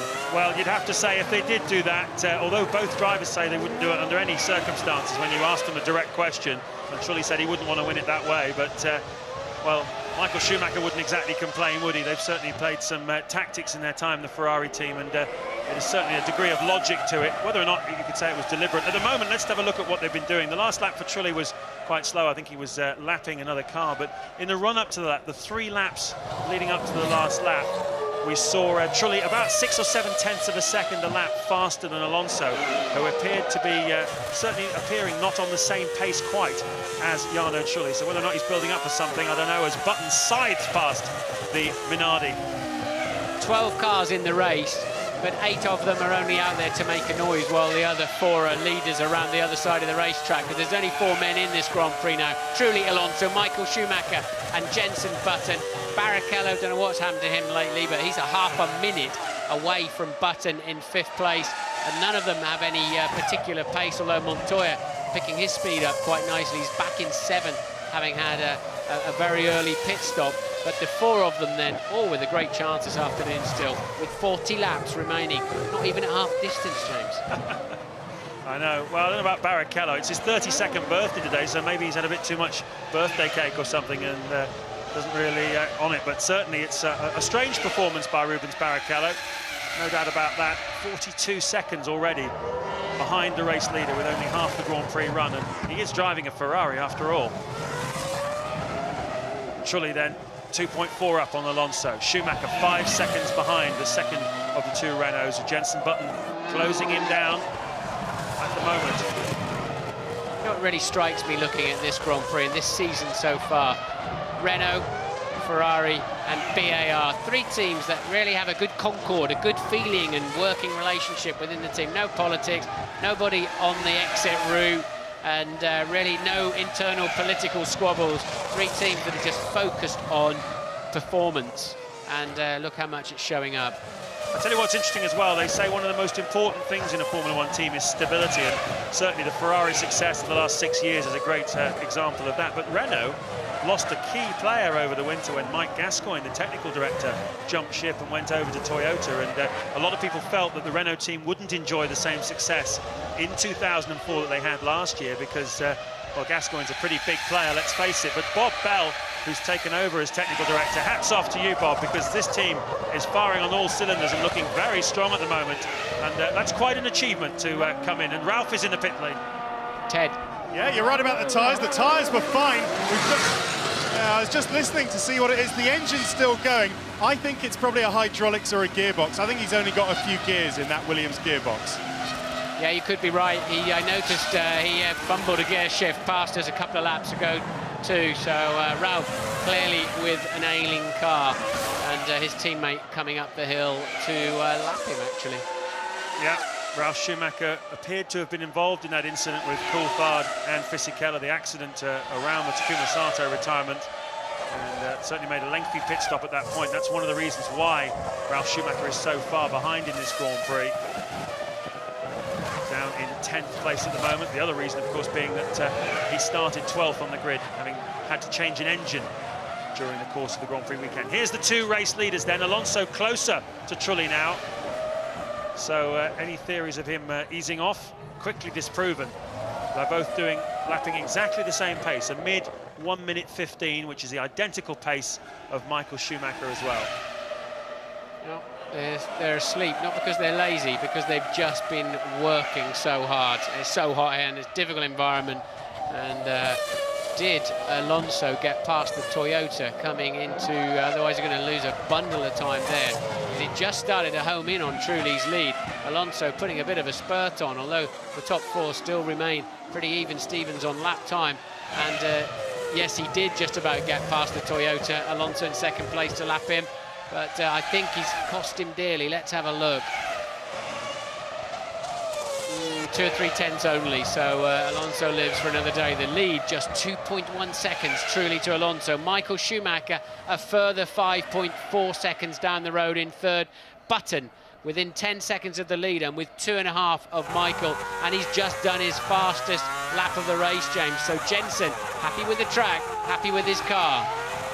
Happy generally. We're riding with the second place man, Fernando Alonso, into the Lowe's hairpin.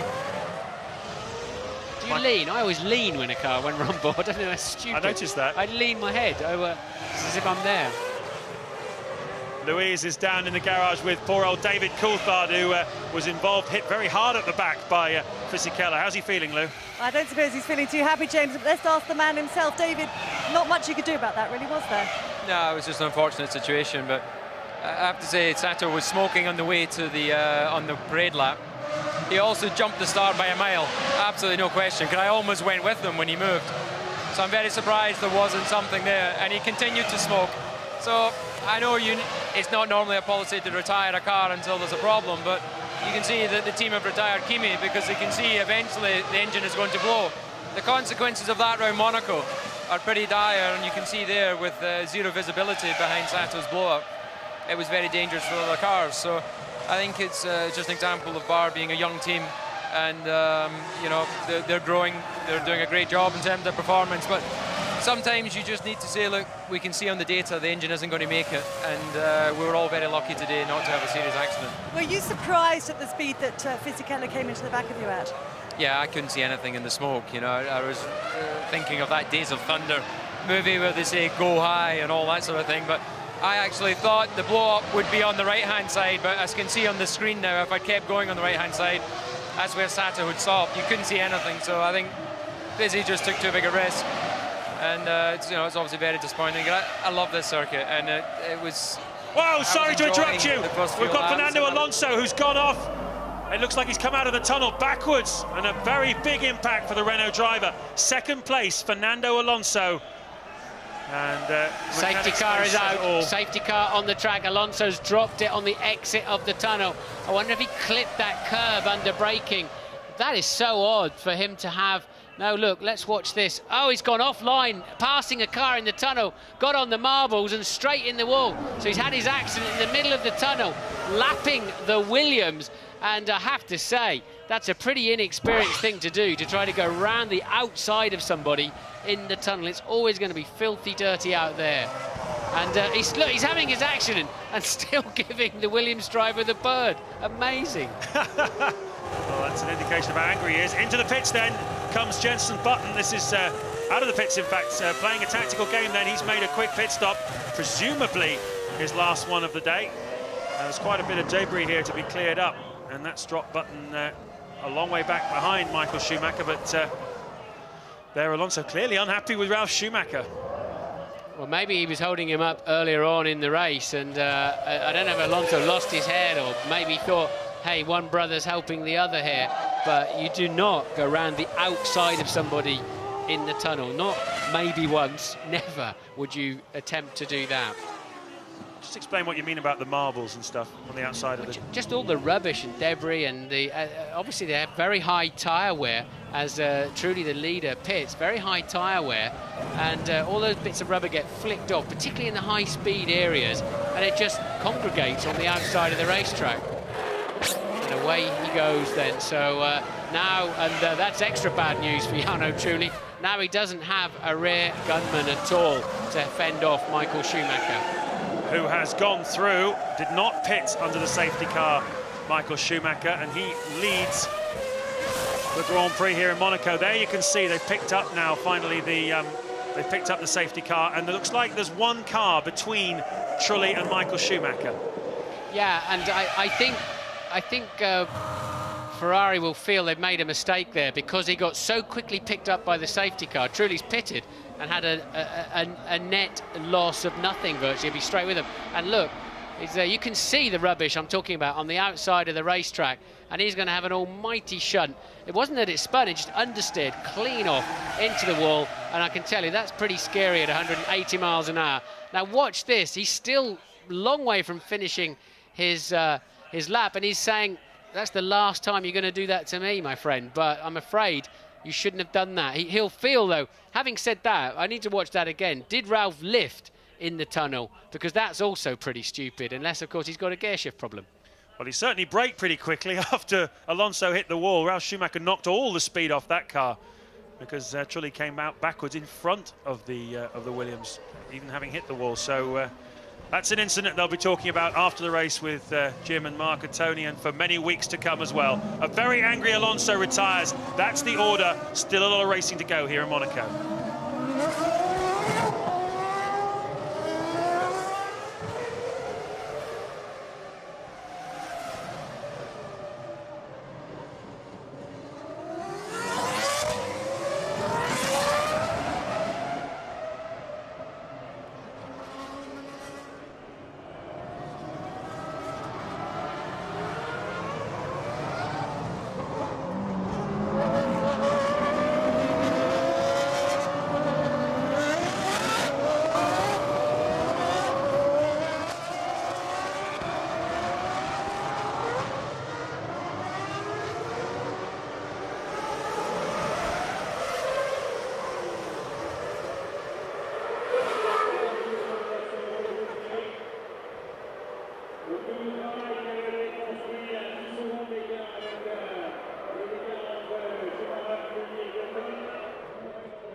33 laps to go here in Monte Carlo. This is the reason why we're behind a safety car. Ralf Schumacher there on the left. Alonso goes to lap him, gets offline, gets on the dirty stuff, little bits of rubber and dirt and dust, and hits the wall very hard, 180 miles an hour. There you can see it, the impact with the outside wall. Ralf Schumacher rubs off speed there, and certainly the anger of Alonso after the incident would suggest that caught him by surprise. Martin Brundle says that it's a crazy thing to do, go around the outside, and that's an incident we'll be talking about for a long time. The upshot of it is we're behind a safety car. Jarno Trulli, who was leading the Grand Prix in front of Alonso at that point, he made a pit stop under the safety car. It's a less expensive time, if you want, in time to make a pit stop. Ferrari and Michael Schumacher have not done that. They are leading the Grand Prix, and the restart will be any moment now. The safety car in this lap. Yes, the safety car picks up whoever comes along, and then it lets those runners through that have been lapped until they get to the leader, who is Michael Schumacher. It worked beautifully for Jarno Trulli. He pitted, came back out, but they'd all been bunched up behind the safety car just at the top of the hill, and immediately got back into, he's now obviously running there to one car behind Michael Schumacher. So I think this has worked out very nicely for Jarno Trulli, even though he doesn't have track position right now. Ted. This is bad news for Michael Schumacher's strategy. He wasn't in his pit stop window, Martin. He's been forced to stay out. This could really hurt him.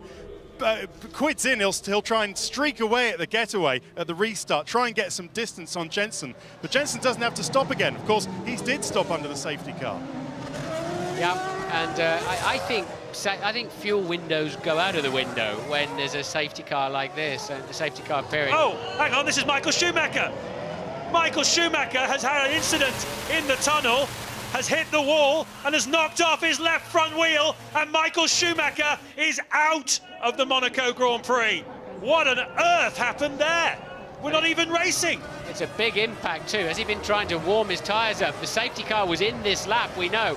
Michael's been trying to get some heat in the tyres and brakes, and a big impact with the front of, was that another car he passed down there too? Like it. It was probably Fisichella's car. They pulled back, is it? I don't know. Yeah, Alonso, maybe Alonso's Renault. But the race is underway then. Michael Schumacher, I'm absolutely sure, will be out of the race for that one with the damage to the front suspension. Well, hopefully they've got it somewhere on tape, and we can see what on earth went on. Did he get caught up in some debris in the tunnel from Alonso's incident? Schumacher then, with an error, getting ready to restart the race. Here we go, and there's the safety car, and Michael's locked up his left front and squeezed somebody against the barrier who spins him out. Montoya was going for it, didn't realise that the Mercedes car had slowed down and caught Michael Schumacher, who spears off into the wall that Alonso has recently scarred anyway. That was triggered by Montoya. Well, what a bizarre incident. Absolutely extraordinary. You saw Michael Schumacher locking up his brakes there. So clearly whatever the safety car was doing, it caught Schumacher by surprise. Maybe he put a little squirt on and then he hit the brakes. I mean, Montoya... Michael was on the brakes when Montoya hit him. Here we go again, and Michael's trying to warm the tyres up. He then backs off. The safety car's gone quite slow then. Michael's really having to slow down.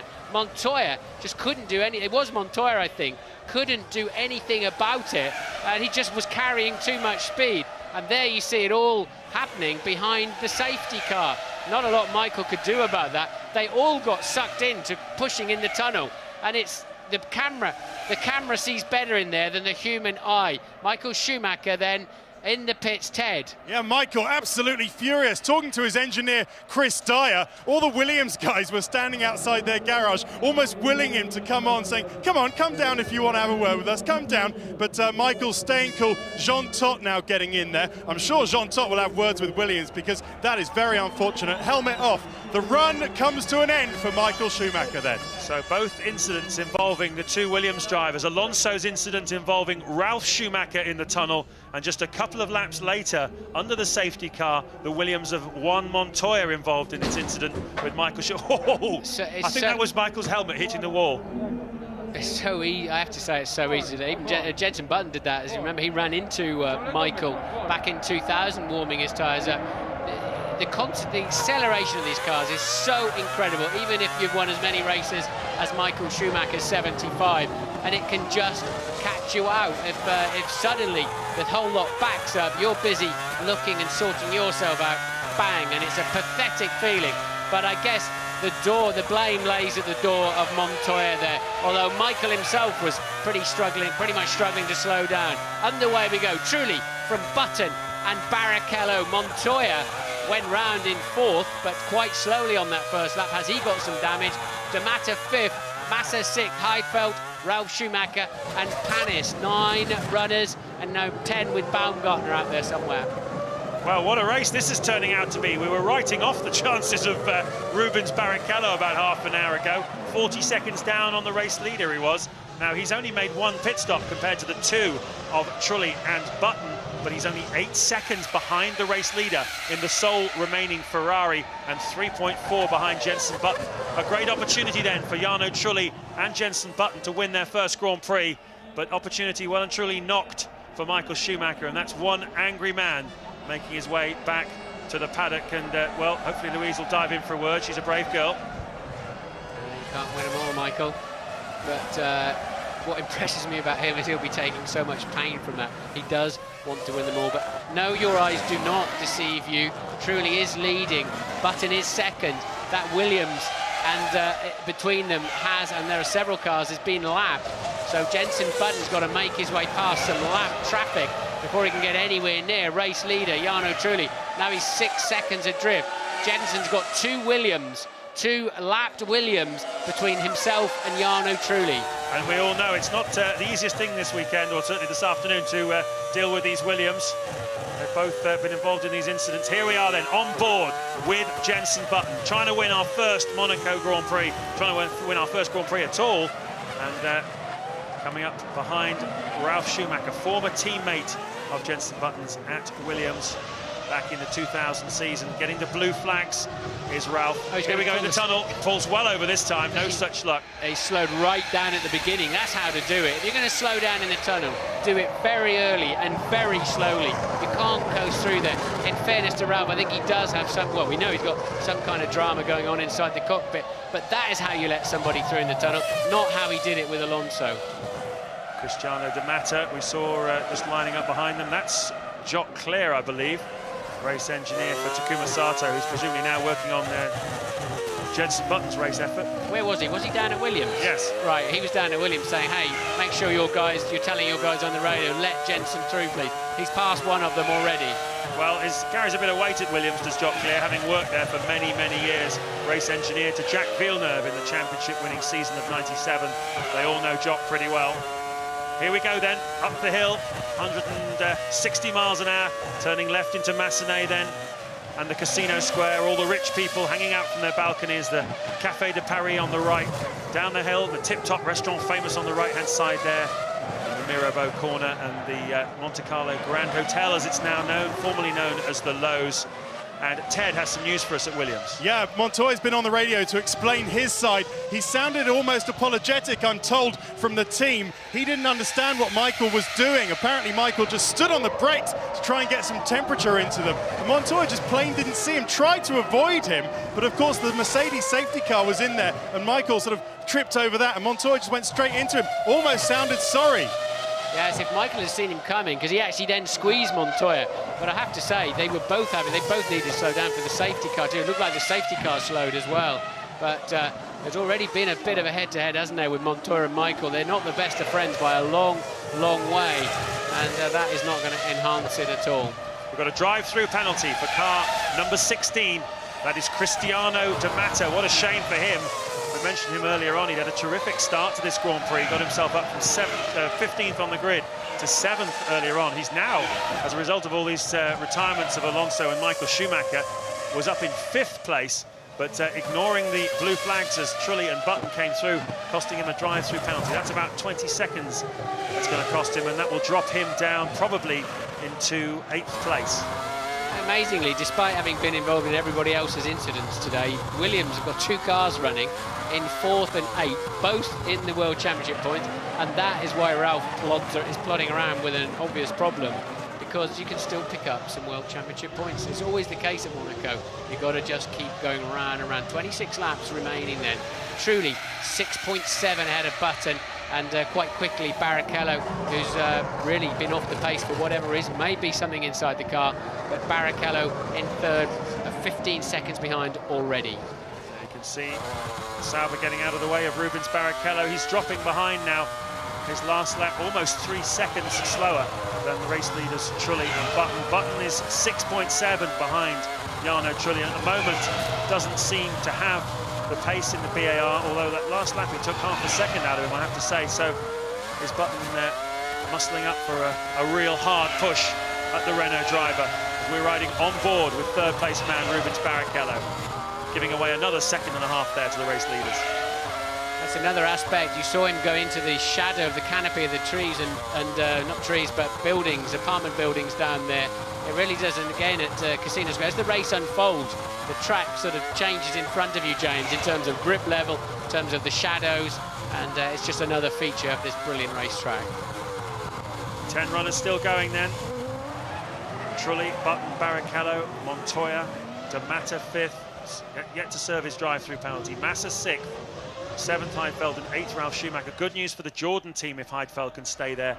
That'll be their first World Championship points of the season so far.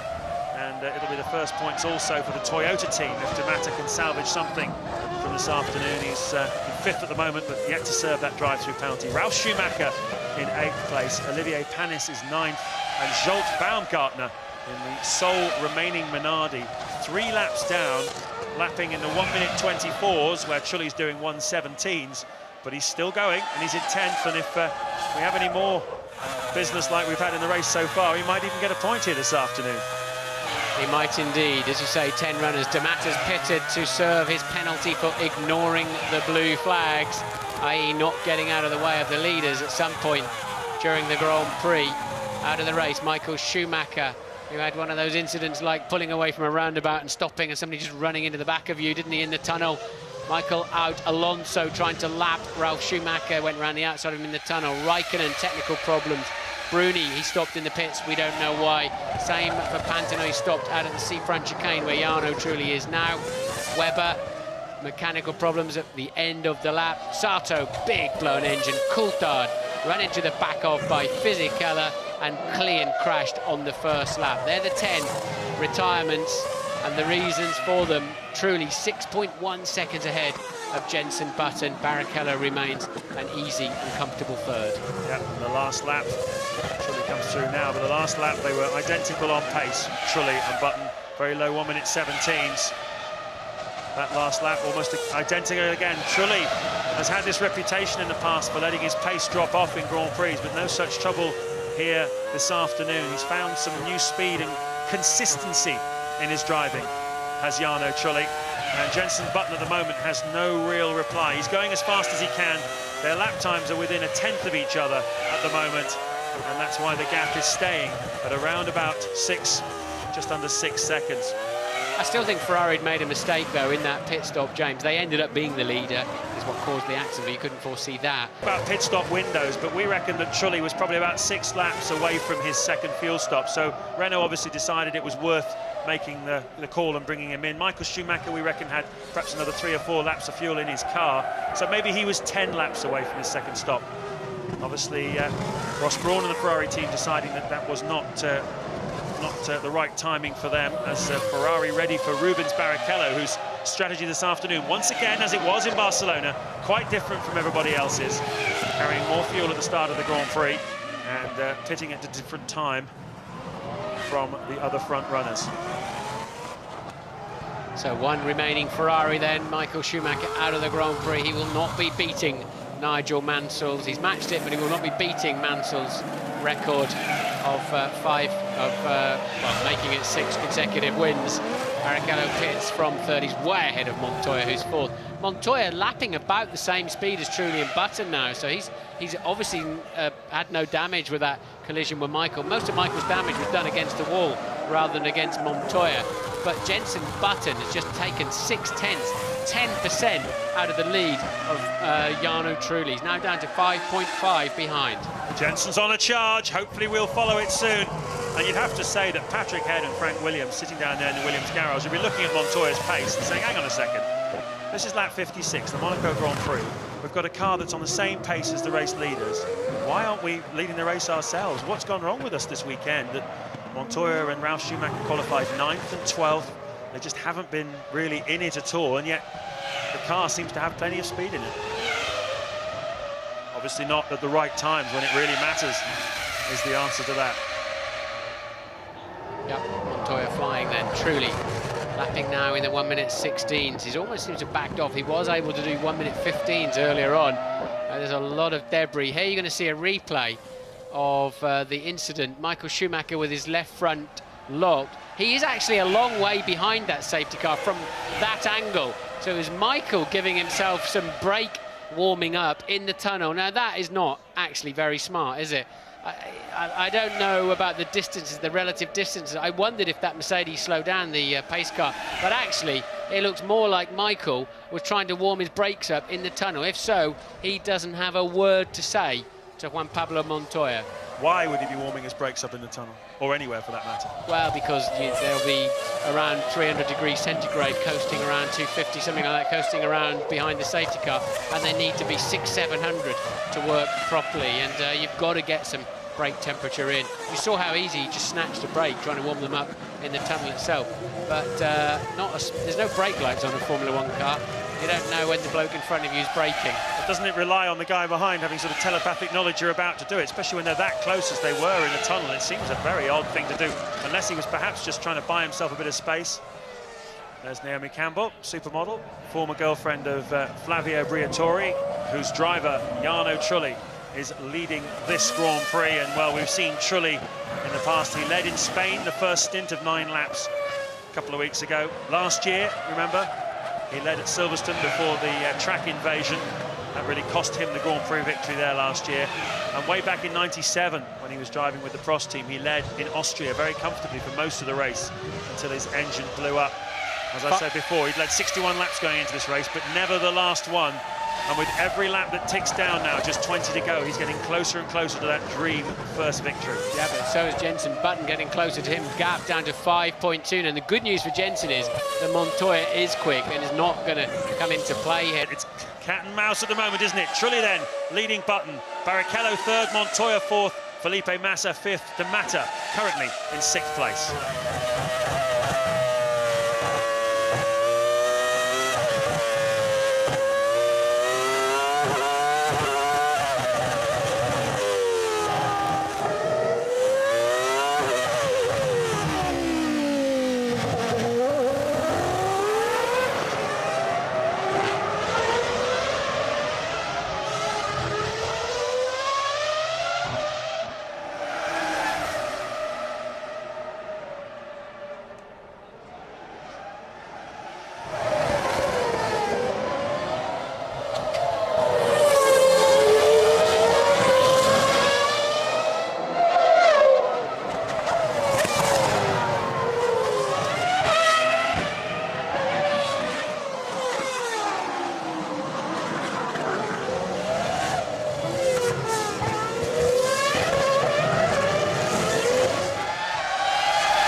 17 laps to go at Monaco. Has it been an interesting Grand Prix? Well, there's certainly plenty happened. We had a delayed start. Olivier Panis couldn't get his car to go in the right grid slot. Then when we got going, Takuma Sato made an incredible start, jostled Michael Schumacher out of the way, and seemed to be going well before his engine blew up. And then in the smoke, David Coulthard and Giancarlo Fisichella tangled. Fisichella flipped upside down into the barriers at the Tabac. He's perfectly okay. So is David Coulthard. We had a safety car. The two Renaults then dominated, Trulli leading. He's led most of this Grand Prix here this afternoon, ahead of his teammate Fernando Alonso. Michael Schumacher managed to pass Jenson Button in the first round of pit stops. The BAR team not quite as slick perhaps as the Ferrari. Michael Schumacher also mesmerizingly quick in that period around the first pit stops. Kimi Raikkonen retired once again. David Coulthard told us it was because his engine was going to blow up. And certainly then two very odd incidents that we'll be talking about for quite some time to come. First of all, Fernando Alonso lapping Ralf Schumacher, hits the wall at the outside of the tunnel. 180-mile-an-hour accident. Very, very strange incident indeed. Appeared to feel the need to go round the outside of the Williams while lapping him in the tunnel, which has really never been attempted before. And then under the safety car to clear that mess up, Michael Schumacher and Juan Montoya had another bizarre incident. Schumacher locking a brake, appearing to be caught out, perhaps, I don't know, the safety car perhaps slowed down. Whatever happened, Montoya had no inkling it was going to happen and ran up the back of him, which pushed Michael Schumacher into the wall and into the first retirement of the 2004 season. His first retirement since Brazil last year. He's not going to make it 6 in a row at the start of this season. It's between Jarno Trulli in the Renault and Jenson Button, here he is in the BAR Honda with 16 laps to go. Which one of these two men is going to win their first Formula One Grand Prix here this afternoon? Button just 4.8 seconds adrift now. Took 6/10 out of Trulli on the previous lap, pushing like crazy he is now. Trulli's got, it's much easier to chase than be chased, isn't it? I notice Jarno Trulli is short shifting the engine as well, just knocking a few revs off between each gear shift, looking after the car. Let's assume that in the panic of the safety car situation that BAR and Renault both got the correct amount of fuel in to get them to the end of the Grand Prix. Ted is down in the pits with Jock Clare from BAR. Yeah, down here with well, he's just gone onto the radio actually, but Jock Clare's been in and out of the Williams garage. Jock, what are you doing in there? Well, obviously, at the moment we've got Montoya between us and Trulli. Montoya's not in a fight with anybody. It won't cost him much to just let us go as soon as he sees us in his mirrors. We can't afford to get stuck behind him even for half a lap. We've got a bit of performance on Trulli, and we've got a bit more to come from the engine, and we want to be able to use it with Trulli, not use it with Montoya. What, you really think Jenson's got a chance of actually passing Trulli on the track? Probably not, but we have got a chance of putting pressure on Trulli, and we see Alonso made a mistake, and Trulli is going to make a mistake as well, only if we pressure him. Well, you got what you wanted, Jock, because the Williams has just pulled right out of the way, and Montoya lets through the man who he replaced at the Williams team a couple of years ago, back in 2001, in fact, and Jenson Button now free to attack Jarno Trulli with 15 laps to go. Meanwhile, a bit further back, we've got two drivers, Ralf Schumacher and Olivier Panis, battling for 8th place. They are 2 laps down on the leader, and it's not often in a Formula One who's had a wonderful afternoon. 17th on the grid, he's kept it out of trouble. He pitted at the right time under the first safety car, which was the right time to pit, and he's currently in 7th place and looking good. Yes, Button lost a 10, still going the long way around Montoya. The gap, 4.8 seconds, as Ted was pointing out. Catching's one thing, passing is quite another. But as Jock very correctly pointed out too, you got to put pressure. This is a pressure game. You're either giving it or you're receiving it, and they want to be there. I think, like me, he sensed that Trulli is short shifting the engine, and they're obviously very happy to let Jenson max out with his motor this afternoon. You've got to win this one, haven't you? If you've got half a chance. This is the Grand Prix every Grand Prix driver most wants to win. Well, Bernie Ecclestone has organised a parade down Regent Street in London shortly before the British Grand Prix to just publicise the event a little bit on the 6th of July between 6 and 8 p.m. if you fancy going down and seeing some Formula One cars driven at parading speeds. Here on the streets of Monte Carlo, it's not a parade, it's a dogfight. between Trulli and Jenson Button. Both men at the moment at the top of their game. Both men with a tremendous amount of motivation and confidence going into this Grand Prix. They both feel they're driving well. Both of their teams have provided them with excellent racing cars for the last few Grand Prix, and this is their moment. One of them will come out on top here this afternoon. 10 runners, 2 contenders. Jenson very calm at the wheel, not letting the car move at all. He's very much, him and Coulthard particularly stand out for how they don't like to let the car start sliding. It's almost deceptively fast how they drive, but at the moment he can't improve that gap. It's 4.9 seconds. Trulli has just about got the measure of him. 13 laps to go, including the one they're on. Looking very relaxed there in the BAR garage. They're almost getting used to success now. String of podium finishes they've had of late. Jenson Button, 3rd in Malaysia, 3rd again in Bahrain, 2nd in San Marino. Dropped the ball a little bit 2 weeks ago in Spain in qualifying, but managed to recover well to finish 8th. That was the day when Jarno Trulli got his first podium of the season in Barcelona, and look how he's built on that. Pole position here yesterday and leading almost the entire Grand Prix here this afternoon. Beautiful onboard shots there. Slowest part of the racetrack. Lowe's hairpin. There's Button. The gap, he can see him. It must be so tantalising for him. But by the time he comes out of Portier, sees the big ocean liners with all their passengers from the USA. It's the most popular race of the year, actually, outside of North America, for Americans to come to Europe and soak up the atmosphere of Grand Prix racing. A lot of big hitters in the paddock as well on these boats this weekend. We saw Martin talking to Roman Abramovich, one of the wealthiest men in the world, but there's a lot of very rich people here as well, big captains of industry. Lots of sponsors eyeing Formula One up. I spoke to the CEO of one major oil company, thinking very much about coming in. Another big electronics company as well, also thinking of coming in. So this is the place to bring the big cheeses, to woo them, to try and get them to sponsor your car. And certainly David Richards of the BAR team saying that they're lining up, they're queuing up now to sponsor BAR with the success they're enjoying at the moment.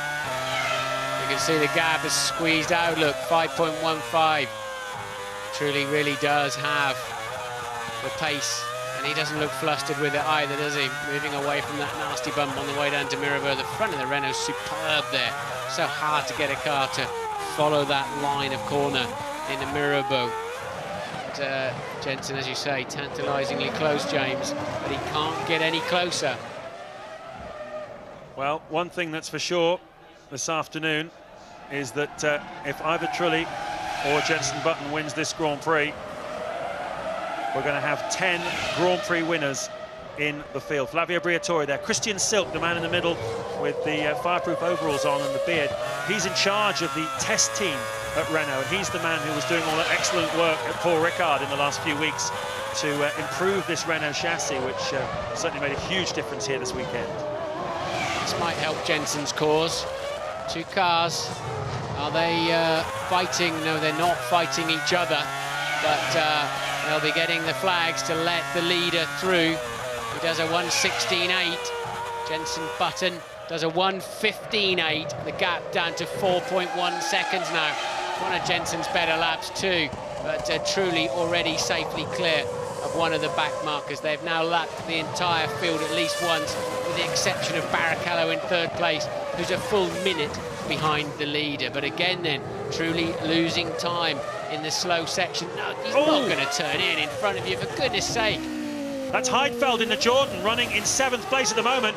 Obviously didn't see the wave blue flags. Hopefully he's seen him now. He's still in front of Trulli, and Trulli's going to have to try and pass him in the tunnel. Well, we know what happens if you try that.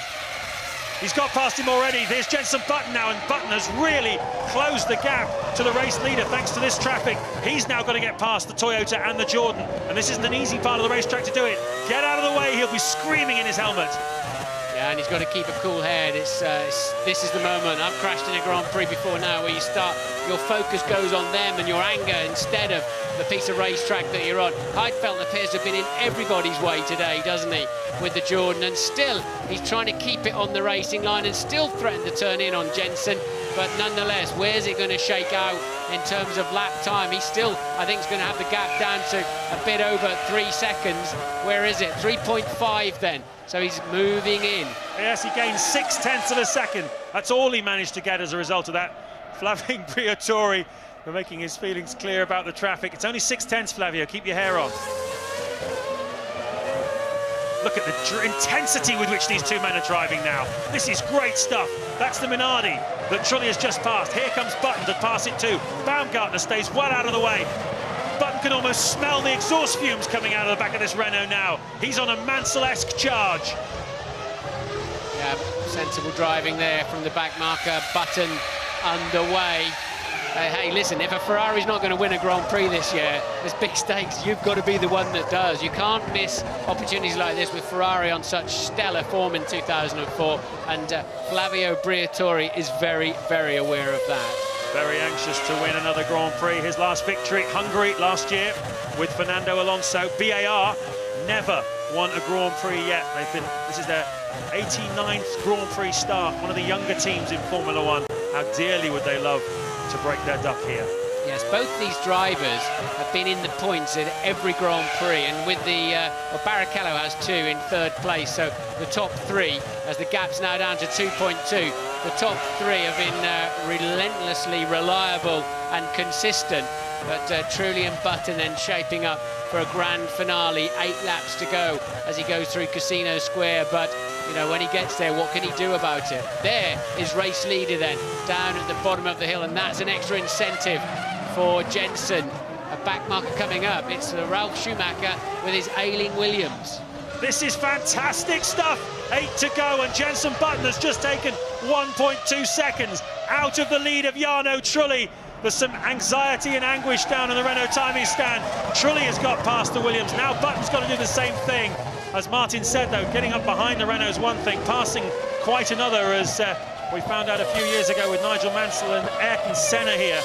Mansell forced to make a late pit stop, came out behind Senna and could not pass him. Those of you who followed Grand Prix racing that long will remember the efforts Mansell went to. He almost tried to go around over the top of him, as going around the side was absolutely impossible. Well, the atmosphere down at BAR must be electric. Ted's in there. Unbelievably electric, James. High tension in here. I tell you why, because it's different to Imola when they finish second behind a Ferrari. They're quicker than Renault now. The car is quicker, and they just have to try and get past him, get close to him. As we heard Jock said, Jarno may make a mistake. Mechanics clench fists, punching at the TV screens.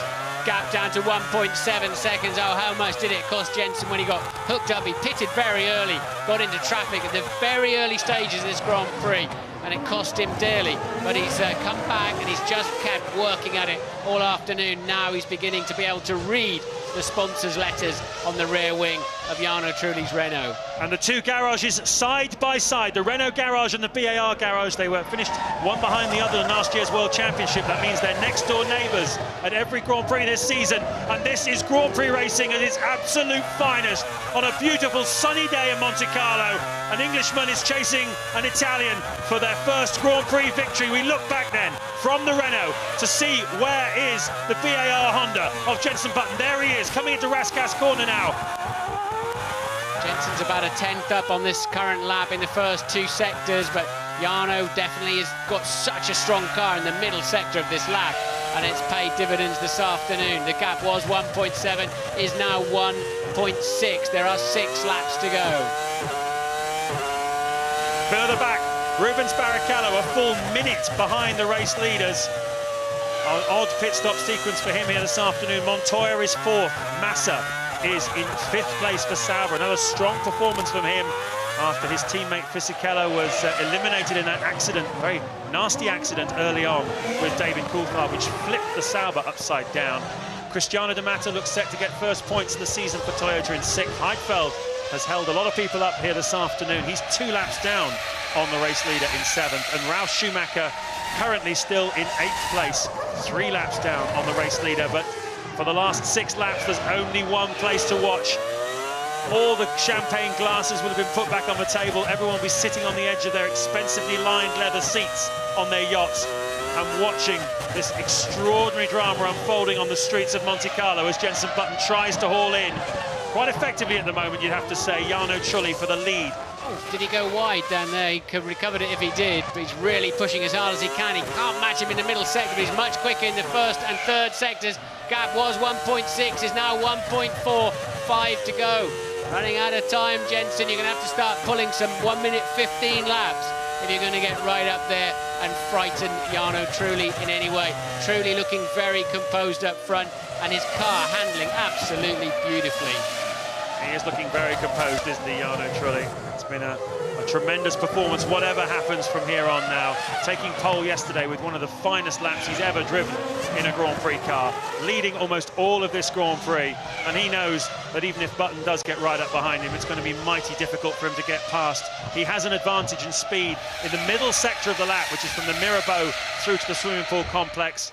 We saw Juan Montoya make a pass into the first corner early on in the Grand Prix. It is possible to pass into Saint-Devote. It's possible to pass at 1 or 2 places, but you need an awful lot of cooperation to pull it off.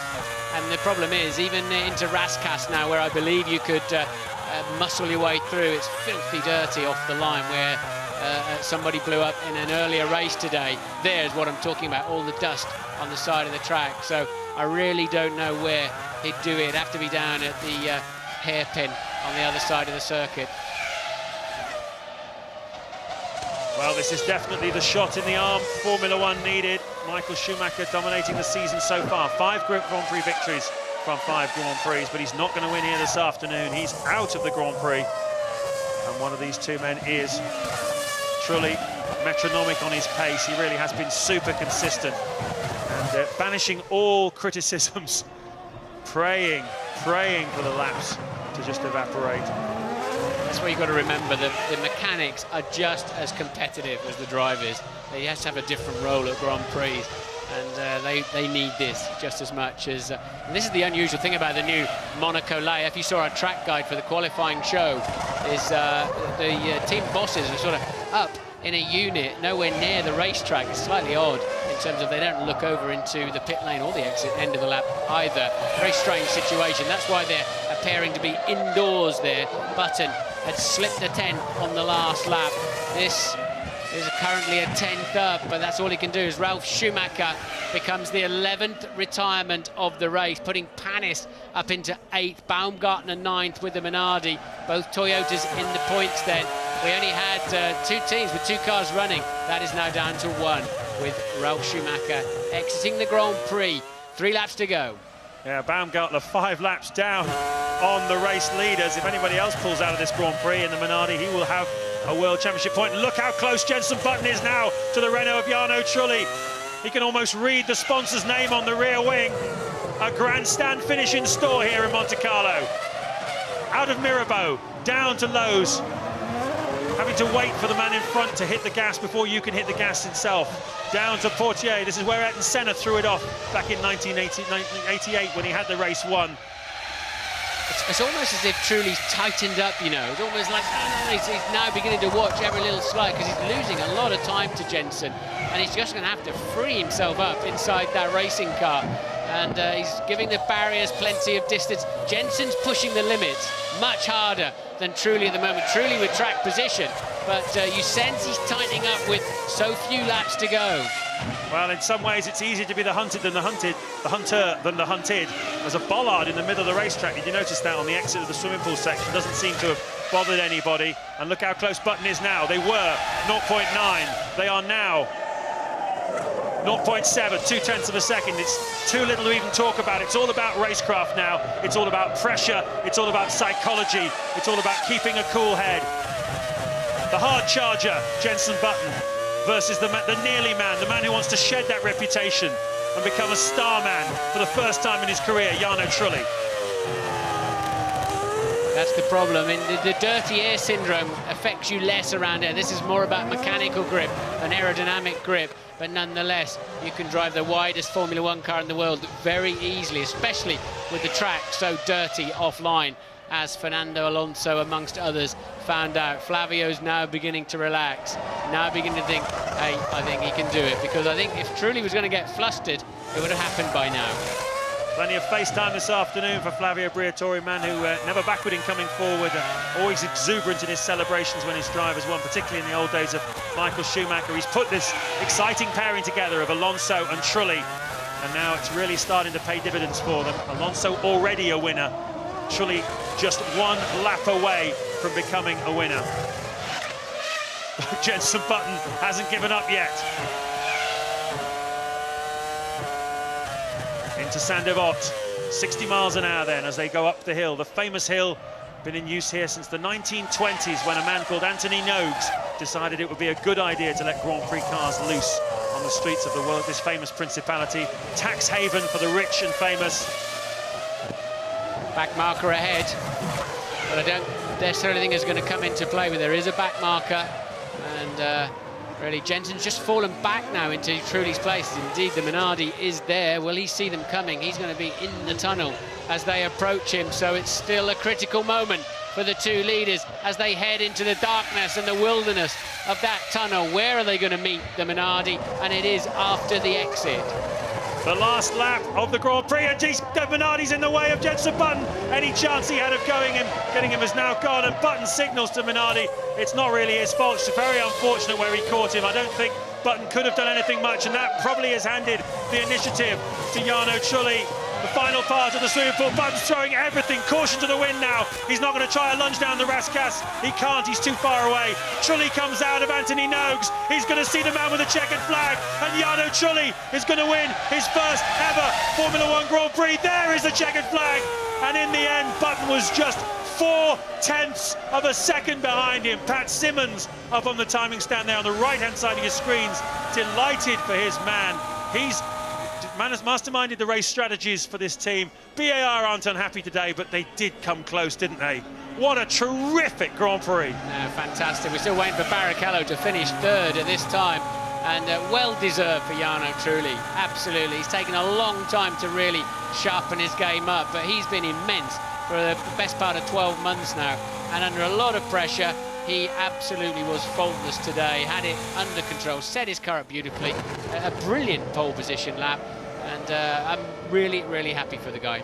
Yeah, I'm very, very happy for him as well. He's had so much bad luck. There's Rubens Barrichello in third place, going to finish 71 seconds behind the race winner. Could be even more than that because he's just coasting now, but he's got to cross the line. He's the last man that's got to cross the line because he's the only one unlapped. So Rubens must remember not to go in the pit lane. Not that anybody can pass him, but here he comes now. And D'Amato was just 0.3 off Massa. Massa takes fifth, D'Amato sixth. Barrichello now takes his third place as the only unlapped runner. So Trulli, Button, Barrichello, Montoya, Massa just from D'Amato, Heidfeld. Panis takes the final point. Baumgartner tantalisingly close for a point there. So good news for Jordan then. 2 World Championship points for a rather recalcitrant Nick Heidfeld. And here then is the moment where Alonso, already sweeping a long way around the outside, went to pass Ralph. And when he sees that, he's going to wonder why he went so wide so early. And he's also going to wonder why Ralph didn't back off much earlier in the tunnel. Well, that's certainly one I would think that the stewards will want to have a look at and a chat about. And then a little bit later on, we had an equally strange incident with Michael Schumacher and Juan Montoya. Well, they couldn't get the win today. They're second once again with Jenson Button. Ted is talking to BAR boss Dave Richards. David, what a nerve-wrencher. What real guts churning in those last few laps. It was, closing all the time, but you've seen what it's like to overtake here, and he's held up quite badly in the middle by some back markers, and well, D'Amato eventually got a drive-through penalty for it. That probably made the difference. Only second, but such a good drive. The way he closed the gap on Trulli's great. No, he wasn't going to give up. The great thing about him and the team in general now, we'll take it right to the finish. We're not going to be so easy to say, oh, we can't overtake, let's sit back. No, that's not the style. We're going to take the fight right the way there. Very well done. BAR third now in the Constructors' World Championship, just 12 points behind Renault and ahead of the Williams team. So these are halcyon days for BAR. And it must be said for the Renault team as well. A very, very well-deserved victory from what will undoubtedly be a very emotional Jarno Trulli. Yes.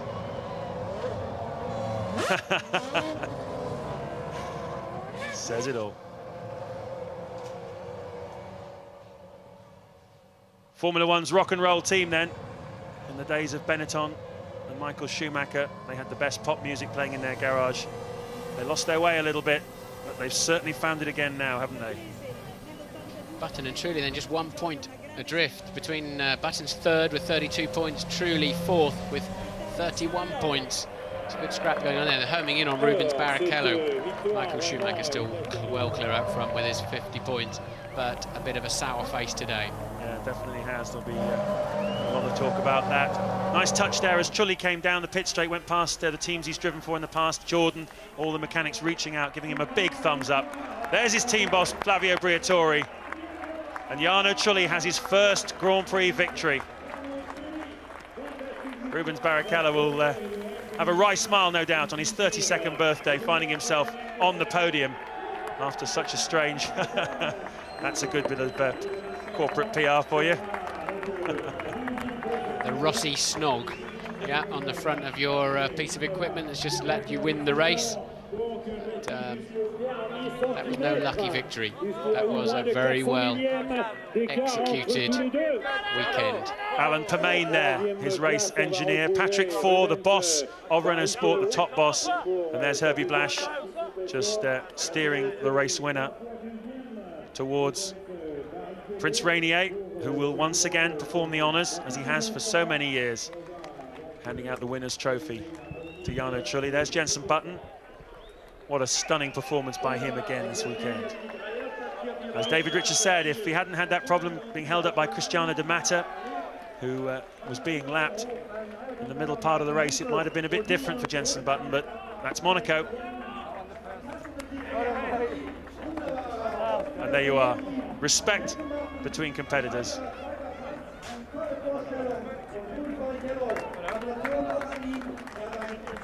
Gender saying well done. There was a definite clenching of teeth there, wasn't it? Well done. Prince Albert there on the left, Princess Caroline of Monaco on the right. Rainier presents the trophy to Jarno Trulli, and he is a fully fledged Grand Prix winner at last.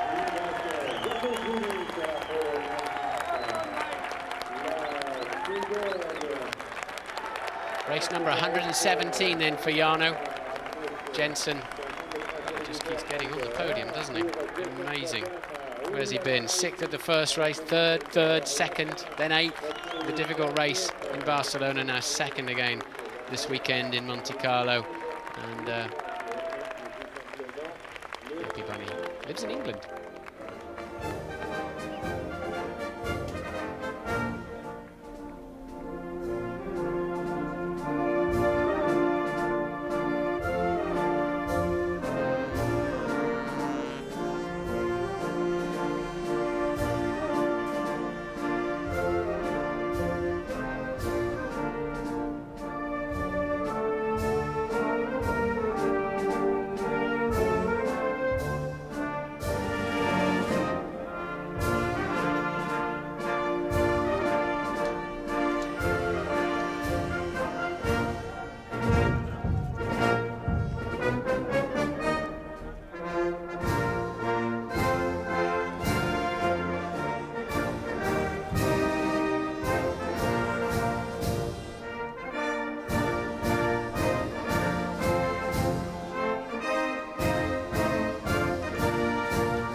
Finally sinks into Jarno Trulli, the magnitude of what he's achieved.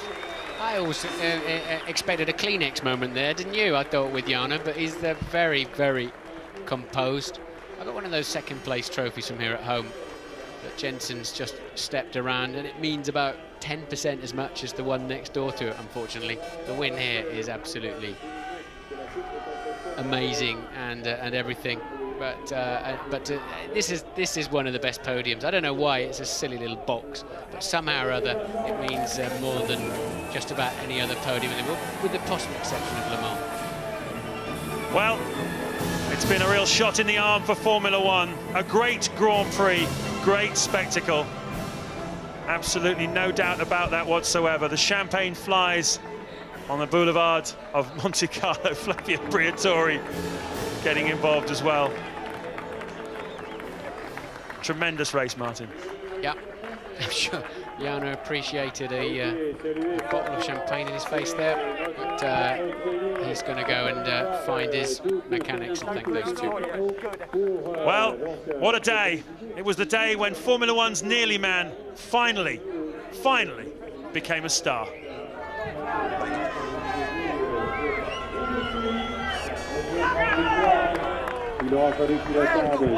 Chiamata e piangeva, poi è caduto da lì. Oh!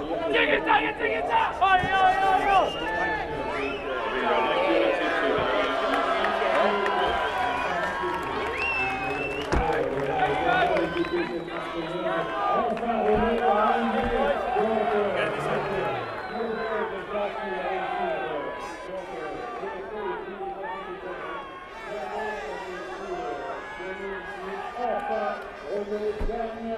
Monaco,